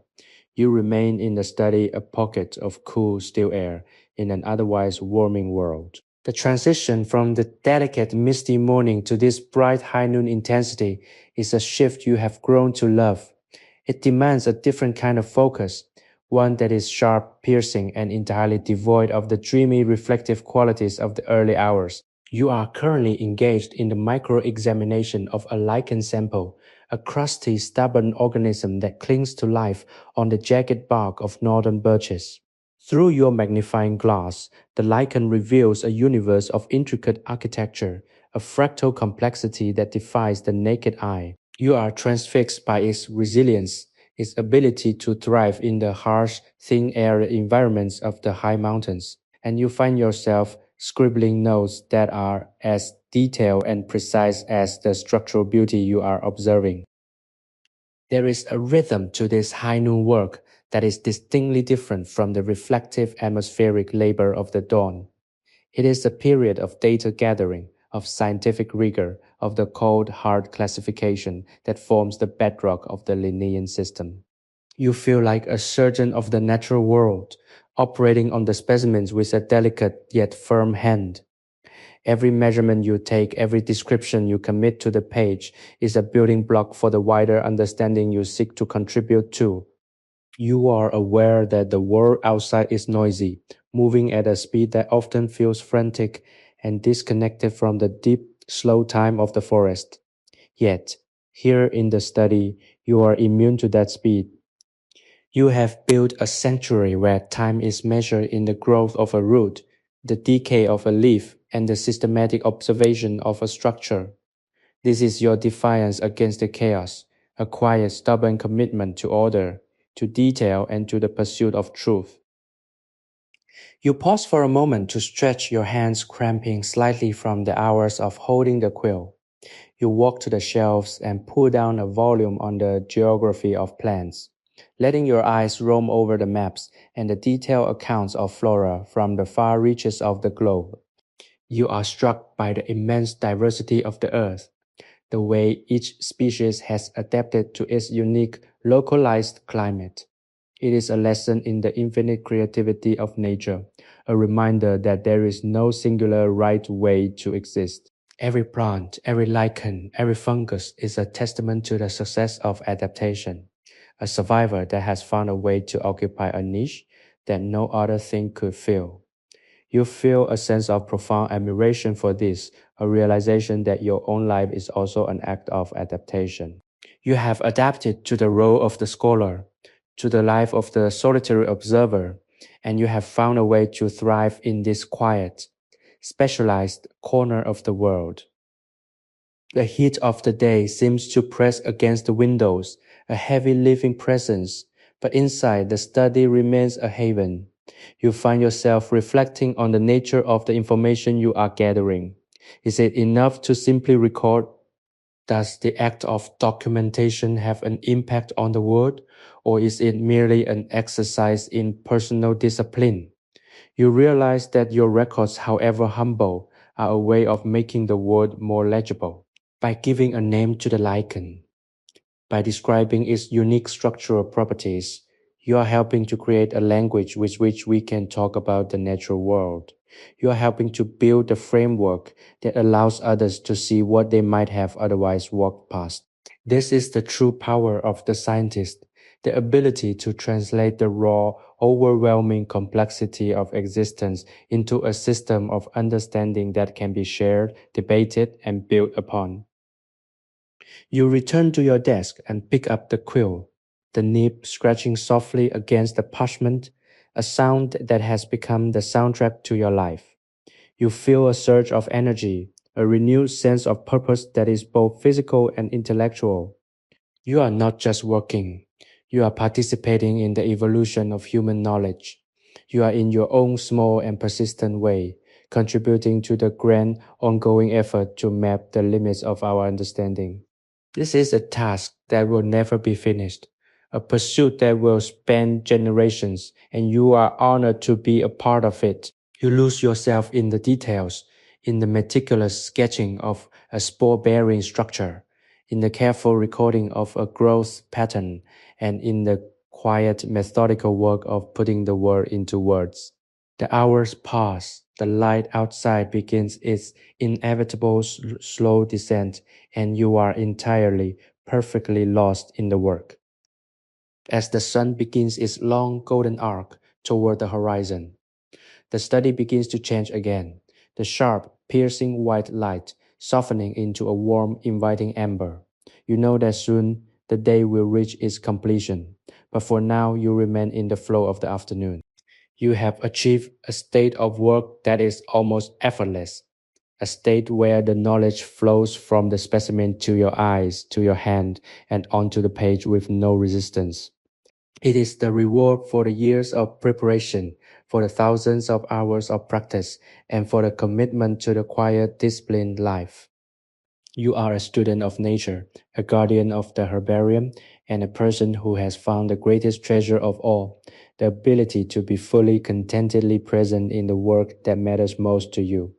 The room feels full, not just with books and specimens, but with the sense of a life well lived, a day well spent, and a soul that is anchored, steady, and entirely at peace with the world it is so privileged to observe. The late afternoon light has turned a deep, resonant shade of bronze, casting long, dramatic shadows that stretch across the study floor, like the fingers of a sleeping giant. You find yourself in that rare, suspended state of being, where the work of the day has been so thoroughly engaged that you no longer feel the need to chase the clock. The quill lies idle on the desk, its nib coated in a thin drying film of ink, and your eyes are momentarily unfocused, tracing the intricate patterns of dust motes dancing in the slanted rays of the sun. You have achieved a remarkable amount of documentation today, the ledger now filled with crisp, elegant entries that detail the life cycles and structural minutiae of a dozen different forest specimens. There is a profound sense of satisfaction in this. It is not the exuberant, temporary joy of a sudden success, but the deep, marrow-settling contentment of a long-term commitment honored. You are a steady, persistent force in this room, a witness to the unfolding of the natural world. And as you sit in the silence, you feel the weight of that responsibility transform into a form of inner strength. The silence of the room is not empty, it is layered. There is the persistent, low-frequency hum of the distant town, the faint, melodic chirping of a thrush in the garden, and the soft, rhythmic rustle of the parchment as the evening breeze pushes through a slightly cracked pane. Each sound is a marker of reality, a reminder that while you have built a sanctuary here, you are not truly isolated from the grand, pulsing heartbeat of the earth. You are merely observing it from a point of vantage, a quiet alcove that allows for a different, more focused kind of participation. You think about the specimens you have pressed, the ones that now exist only as two-dimensional ghosts of their former selves, and you feel a surge of gratitude for the act of preservation. By capturing their form, you are granting them a kind of immortality. You are ensuring that long after their living counterparts have returned to the soil, their essence will remain categorized and understood, a testament to the beauty that once bloomed in the dark, damp corners of the Swedish wild. You stand and walk to the small wash basin in the corner of the room to clean your hands. The water is cool and startling, a sensory shock that snaps you out of your introspective haze. As you dry your hands on a rough linen towel, you look at the face reflecting back in the glass. It is a face that shows the signs of a life dedicated to observation. The faint edge lines around the eyes from squinting at specimens under the magnifying glass. The steady, patient set of the mouth. The calm, unhurried intensity of the gaze. You are pleased with what you see. You have managed to build a life that feels honest, a life that is in alignment with the values you hold most dear. You have not sacrificed your sense of wonder for the sake of efficiency, nor have you traded your quietude for the chaos of public life. You are a man of the earth and a man of the page, and you have found a way to bridge those two worlds with grace. Returning to your chair, you decide to indulge in a brief moment of reading, not for the purpose of research but for the pleasure of encountering another mind. You pull down a volume of ancient poetry from the shelf, its spine worn thin by decades of handling.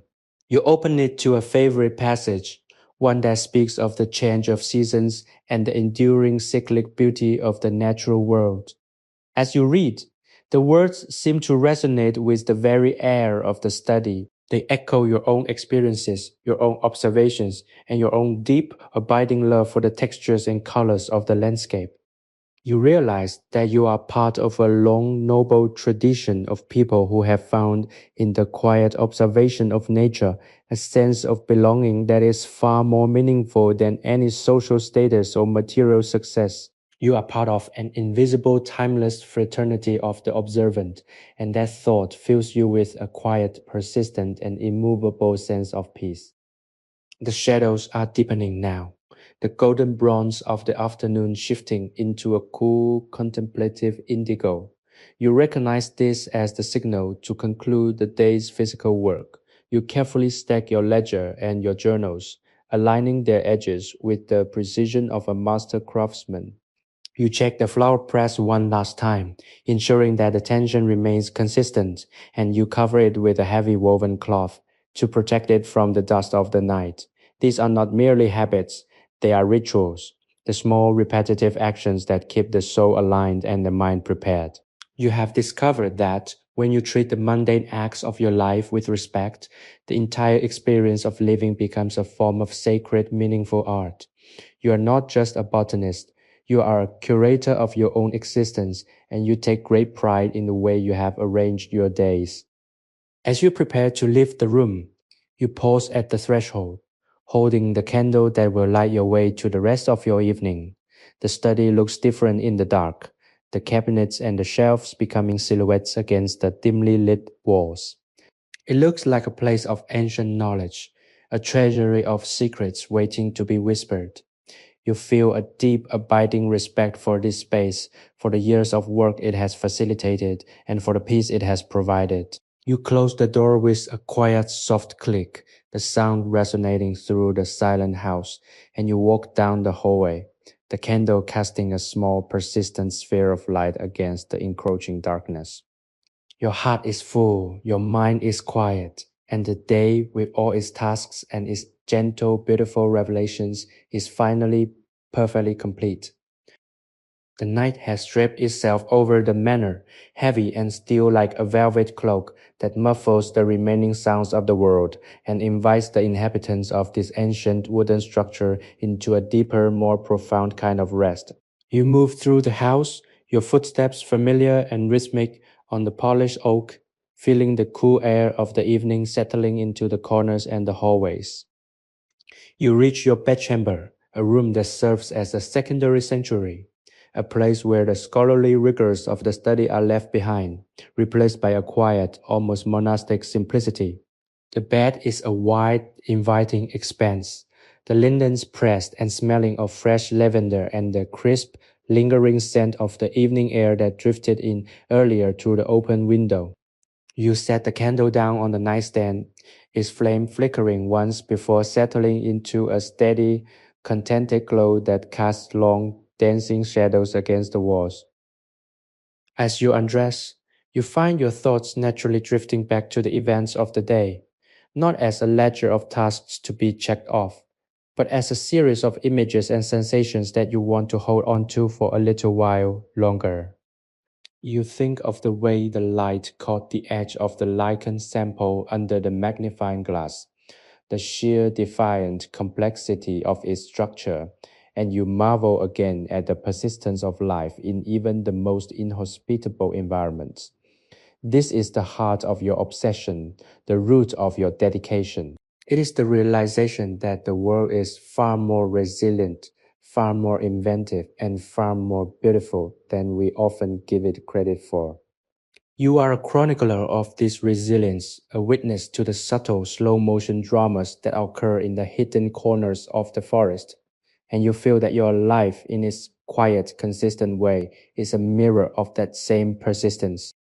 You slide into the bed, the mattress and the heavy quilt offering an immediate enveloping support that feels like an embrace. You lie back, hands resting behind your head, and look up at the shadows on the ceiling. There is a profound sense of completeness that settles into your bones, a feeling that you have occupied your time today with purpose and grace. You have not sought to change the world, nor have you been swept up by its anxieties. You have simply chosen to observe it, to categorize its wonders, and to live in a state of thoughtful, deliberate alignment with its cycles. This is the secret to a life of quality. You realize not to fight against the current of time, but to learn how to swim with it, to appreciate the clarity of the water, and to find value in the quiet, steady motion of the river. You find yourself reflecting on the nature of solitude once more. For many, solitude is a state to be feared, a void to be filled with the noise and the company of others. For you, it has become a canvas, a vast open space upon which you can paint the architecture of your own thoughts. It is not that you lack connection. You connect with the world in a way that is deeper and more fundamental than most. By observing the lives of the smallest creatures and the most unassuming plants, you connect with the history of the sciences, with the voices of those who preceded you, and with the silent, enduring language of the landscape itself. Your solitude is not a cage, it is a laboratory, a space of infinite possibility where you are free to refine, to analyze, and to grow. And tonight, as you drift towards sleep, you feel a deep, abiding gratitude for the life you have chosen, for the peace you have cultivated, and for the simple, beautiful fact of existence. The candle is now a small, stubby presence, its flame finally giving up the fight against the darkness. You watch it flicker and die, the final curl of smoke rising like a ghostly ribbon into the air, and you close your eyes. The world of the study, with its ink and its parchment, its cabinets and its dried flowers, begins to fade, replaced by a landscape of memory and dream. You think of the forest floor, the way the moss feels under the touch, the scent of the damp earth after a rain, and the distant, lonely call of a bird echoing through the trees. You are a part of that world, as surely as the trees themselves, and you are content to be held by it, to rest in the rhythm of its vast eternal cycle. You feel your breathing slow, your heart rate ease, and a sense of profound, immovable safety settle around you. In this space between waking and sleep, you find that the lessons of the day continue to unfold. You realize that you don't need to fear the passage of time or the decline of the body because you have documented the life that surrounds you. And in doing so, you have found a way to participate in the immortality of the natural world. Your labels, your notes, your sketches, they are a way of saying, I saw this, I recognized this, and I love this, and that is enough. It is more than enough. It is the legacy of a person who has truly lived, a person who has taken the time to look, to notice, and to care. As your awareness begins to fragment into the soft, shifting currents of the dream world, you feel a final, lingering sensation of peace, a stillness so absolute, so pure, that it feels like the very center of the universe. The night has accepted you, the house has protected you, and you are ready at last to let go and simply be. The morning arrives with a crystalline sharpness, the air inside your bedchamber so clear that every object appears to be etched against the background of the room. You wake to the sound of a distant melodic birdsong, a trill that seems to announce the beginning of the day with an almost deliberate cheer. You do not rise immediately. Instead, you stay beneath the covers, letting the weight of the night slowly dissipate, feeling the cool, firm mattress beneath you and the gentle, rhythmic rising and falling of your own chest. It is a moment of pure, unadulterated existence, a pause before the day begins to demand your participation. You find that you have a deep, enduring appreciation for these mornings. They are the blank page upon which you will write the narrative of your day, and you approach them with a sense of quiet, focused anticipation that has become your trademark. Once you have risen, you move through the house with a grace that has been polished by years of familiarity. You know exactly how the floorboards will sound under your feet, the precise temperature of the water in the wash basin, and the way the light will filter through the various windows as the sun continues its ascent. You are at home in this space, not just as an inhabitant, but as a participant in the ongoing living history of the building. You find your way to the kitchen, where you prepare a simple, nourishing meal, a bowl of oats, a piece of dark, rye bread, and a cup of tea that smells of the dried herbs you gathered from the garden last autumn. Every action is a ritual, a continuation of the mindful life you have cultivated, and you appreciate the tactile, sensory nature of these chores. They keep you grounded, reminding you that your scholarly life is built upon the solid, mundane foundation of your physical existence.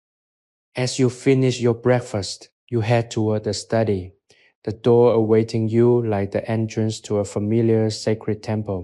Upon entering, the atmosphere of the room embraces you, the scent of paper, the dry, woody aroma of the pressed specimens, and the faint, sweet trace of the ink you used the day before. You feel a sense of immediate, profound connection to the work that lies ahead. You have a new set of soil samples to analyze today, collected from the marshy perimeter of the forest, and you are eager to see what microscopic life they might reveal. You put a heavy oak-top table into the center of the room, adjusting it so that the maximum amount of morning light falls across its surface. You have spent decades perfecting this space, ensuring that every angle, every shelf, and every tool is optimized for the kind of work you do, and you feel a quiet, persistent pride in this environment you have created. You begin the process of laying out the slides, the glass cool and smooth against your fingertips. You take a sample from the first vial, using a pair of tweezers to carefully smear a tiny thin layer of the damp, dark earth onto the slide. The world of the world of the world the world the world of the world the world of the world the world the world the world the world the world the world the world the the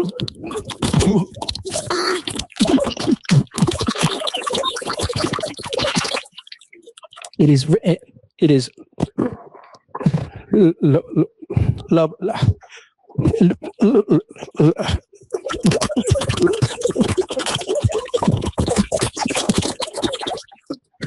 Today, I want to go out the world the world of the world of the world the world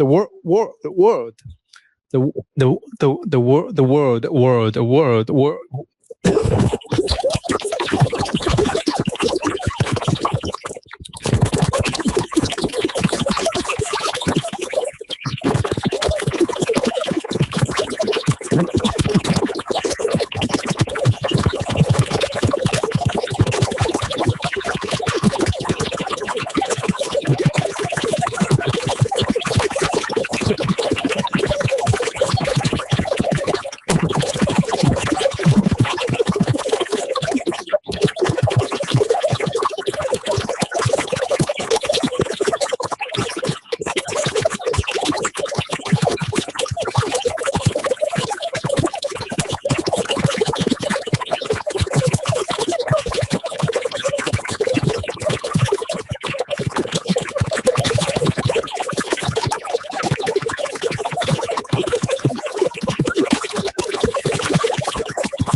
Then, as you turn the dial, the image snaps into focus, and you are greeted by the miraculous swirling motion of a single-celled organism.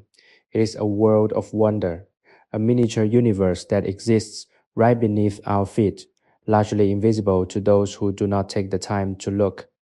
You feel a sense of profound, humble privilege to be the one witnessing this, to be the one who can document the life that would otherwise pass unnoticed.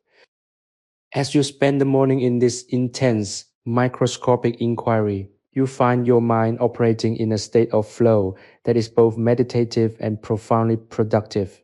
You are not just seeing, you are understanding. You are connecting the physical characteristics of the soil with the types of mosses and wildflowers that grow in that specific area, linking the microscopic inhabitants to the macro environmental conditions of the marshland. This is the synthesis that drives your work, the ability to see the connections that unify the natural world. You find yourself smiling as you write your note, the quill flowing across the parchment in a continuous, uninterrupted line. You are not just recording data, you are telling the story of the marsh, a story of interconnectedness, of survival, and of the hidden essential life that sustains the larger visible world. By the time the sun has reached its highest point in the sky, you feel a sense of quiet accomplishment that is as refreshing as a cool drink of water. You have completed the analysis of several samples, and the results are both surprising and deeply confirming of your previous hypothesis. You have discovered a specific type of microorganism that seems to play a critical role in the nutrient cycle of the local marsh, a finding that adds a small yet significant piece to the puzzle of the forest ecology. You feel a surge of quiet professional satisfaction. You are not looking for fame or glory. You are looking for the truth, and every step closer to that truth is a reward in and of itself. The work is the purpose, and the purpose is the peace. You decide to take a walk in the garden, a well-earned break from the intensity of the study.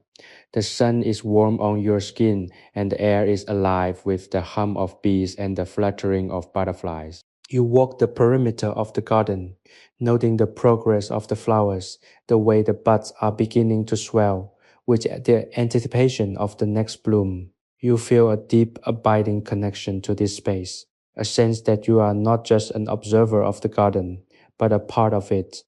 You are the one who tends it, who learns its rhythms, and who respects its needs. As you walk, you find your thoughts drifting to the future, not with anxiety, but with a sense of calm continuity. You have built a life that will last, a life that is as resilient as the organisms you study, and you are content to continue this work, day by day, year by year, until the seasons finally cycle you back into the earth from which you came. It is a beautiful, simple, and profound truth. And as you return to the house to continue your work, you feel entirely wonderfully at peace. The afternoon sky has taken on a soft, cerulean hue, a gentle reminder that the hours are moving with that peculiar, fluid grace that only the truly focused ever witness. Inside the study, the light has shifted, falling now in long warm bars across the floor, illuminating the dust motes as they drift in a slow, hypnotic dance. You are seated at the desk again, the microscope pushed to the side, now replaced by the meticulous, patient work of sketching the specimens you observed earlier. This is a task that demands a different kind of intensity. It is not merely about seeing, but about understanding the form, the contour, and the delicate balance of the organism. You use a fine-tipped graphite pencil, tracing the lines of the cellular structures with a hand that has become as steady as a surgeon's. There is a profound, quiet pleasure in this, a sense of creating something that captures the essence of the life you have studied. You reflect as you draw on the nature of documentation itself. You are not just preserving information, you are participating in a dialogue that spans centuries. When you look at the sketches of the early naturalists, you see their curiosity, their struggle to understand, and their sheer unadulterated wonder at the complexity of the world. By adding your own observations to this ongoing collective archive, you are continuing that conversation. You are making your own small contribution to the sum of human knowledge, ensuring that the observations you have made are accessible to those who will come after. This is the quiet, essential work of the scholar, a task that requires patience, humility, and an enduring sense of duty to the truth. You feel that your life, in its quiet, methodical focus, is a fitting tribute to that legacy. The sounds of the afternoon are few, the distant, rhythmic hammering of a smith in the village, the occasional rustle of a bird in the eaves, and the steady ticking cadence of the clock that sits on your mantelpiece. These sounds are not distractions, they are the rhythmic pulse of the world, a reminder that while you are engaged in the microanalysis of life, you are also firmly rooted in the macro reality of the human experience. You find that you appreciate this balance. You are not a hermit. You are a man of the world who has chosen to prioritize the quiet, the deep, and the enduring over the loud, the shallow, and the fleeting. You have discovered that when you narrow your focus, you don't limit your experience, you actually expand it, because you begin to see the extraordinary depth that exists within the ordinary. You finish the sketch, leaning back to survey your work. The lines are crisp, the proportions accurate, and the sense of vitality is preserved even on the flat white surface of the paper. You feel a surge of quiet professional pride. It is a good sketch. It accurately represents the reality of the specimen, and in doing so, it honors the complexity of the life form it depicts. You add the final annotations, noting the scale, the magnification, and the environmental context. And then you carefully place the sheet in the folder that holds your observations of the marsh ecosystem. This is the orderly, systematic way of the botanist, and it is a rhythm that you have found to be deeply, profoundly healing. It keeps the mind clean, the focus sharp, and the spirit anchored, no matter how chaotic the world outside might appear. As the sun begins to sink lower, the room takes on a golden amber glow, a light that seems to highlight the very texture of the wooden desk and the grain of the paper. You find yourself feeling a sense of deep, abiding gratitude for this study. It has been your sanctuary, your laboratory, and your teacher for as long as you can remember. It has held your questions, your observations, and your moments of clarity, providing you with a space where you can retreat from the demands of society and engage with the fundamental questions of existence. You realize that you are incredibly lucky, not because you have achieved anything of great public note, but because you have managed to live a life that is entirely, consistently true to your own nature. You are a person who belongs here in the quiet among the books and the specimens, and that is a realization that brings with it a sense of peace that is as solid and as enduring as the house itself. You stand and walk to the window, watching the landscape as it prepares for the transition into evening. The shadows are long, the colors are deepening, and there is a stillness in the air that suggests the world is taking a deep, restorative breath. You observe the way the light catches the tops of the trees in the distance, a brilliant final flash of color before the dusk sets in. It is a moment of profound, wordless beauty, a reminder that the world is always in motion, always changing, and always, in its own way, complete. You feel that you are in harmony with this rhythm. You have done the work that was set before you today. You have observed with care, and you have remained true to your purpose. You are ready for the coming of the night, ready for the silence, and ready for the restorative sleep that will prepare you for the beauty of tomorrow's dawn.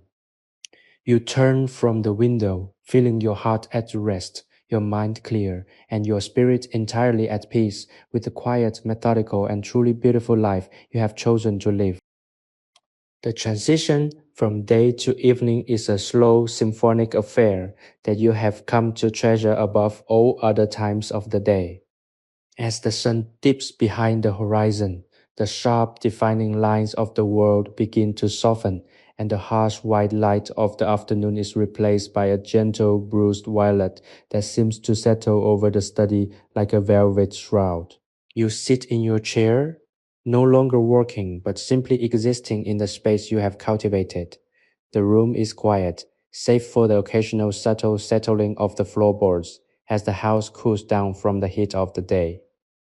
This is a time of reflection, a time to let the mind unspool and return to its natural, unhurried state. You find that you no longer feel the need to be productive. The work is done, the data is recorded, and the specimens are safe. You have earned this silence. You think about the nature of the information you have been gathering over the last few days. It is a strange thing, isn't it?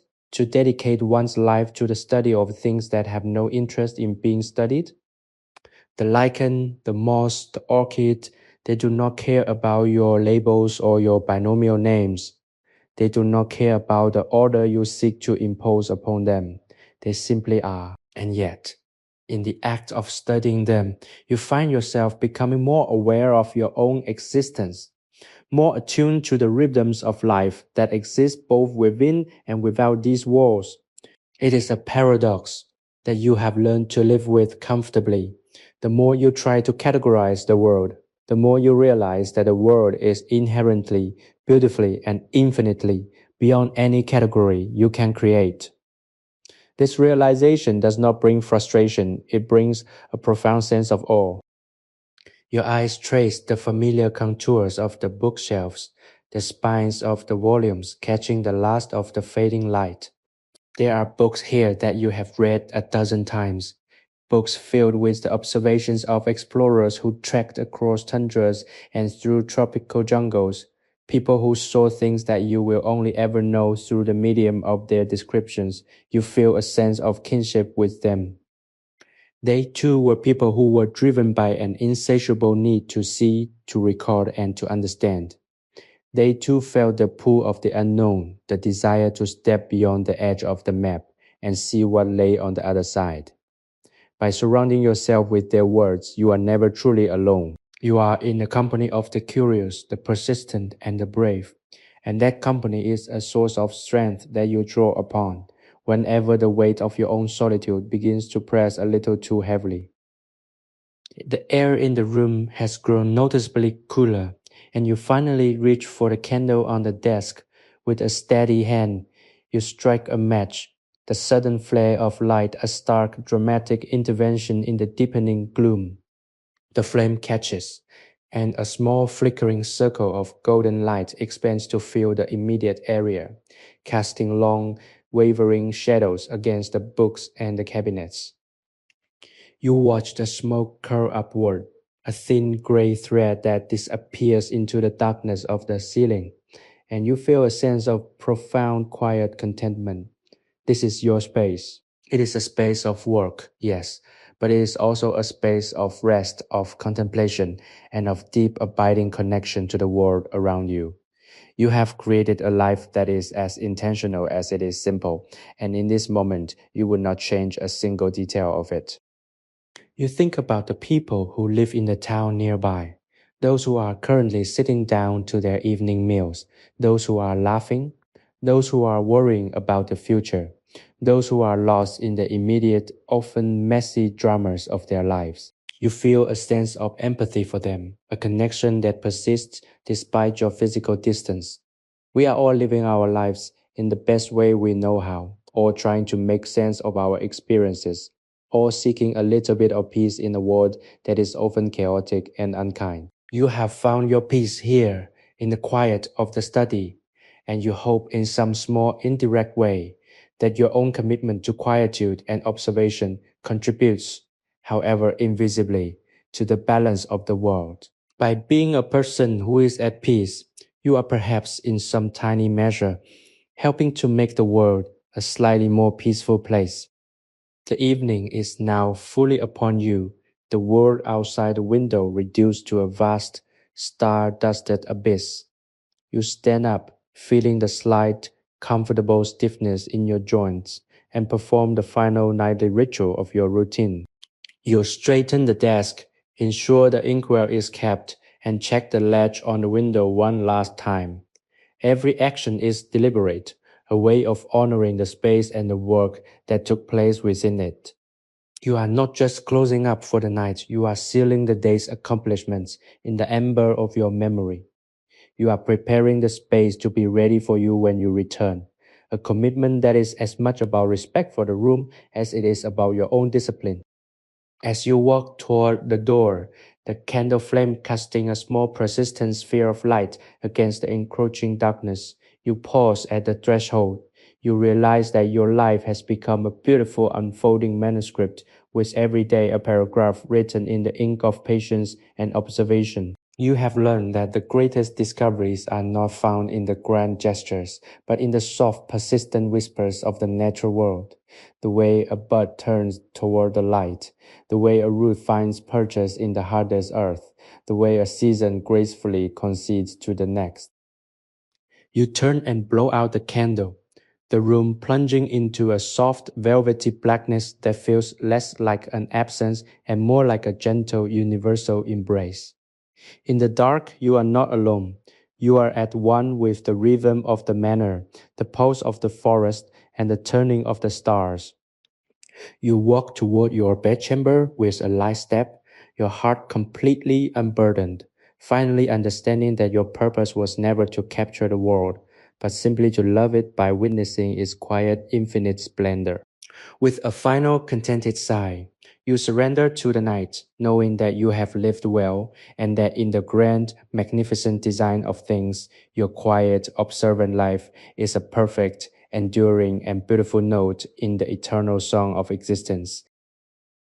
Sleepy History Tales is created for relaxation, entertainment, and sleep purposes. The stories shared on this channel are inspired by historical events, daily life, and real periods in history, but they may be simplified, adapted, or narrated in a calming way to enhance the listening experience. This content is not intended to be a precise academic or educational source. While we aim to stay generally accurate, some details may be altered for storytelling flow and relaxation.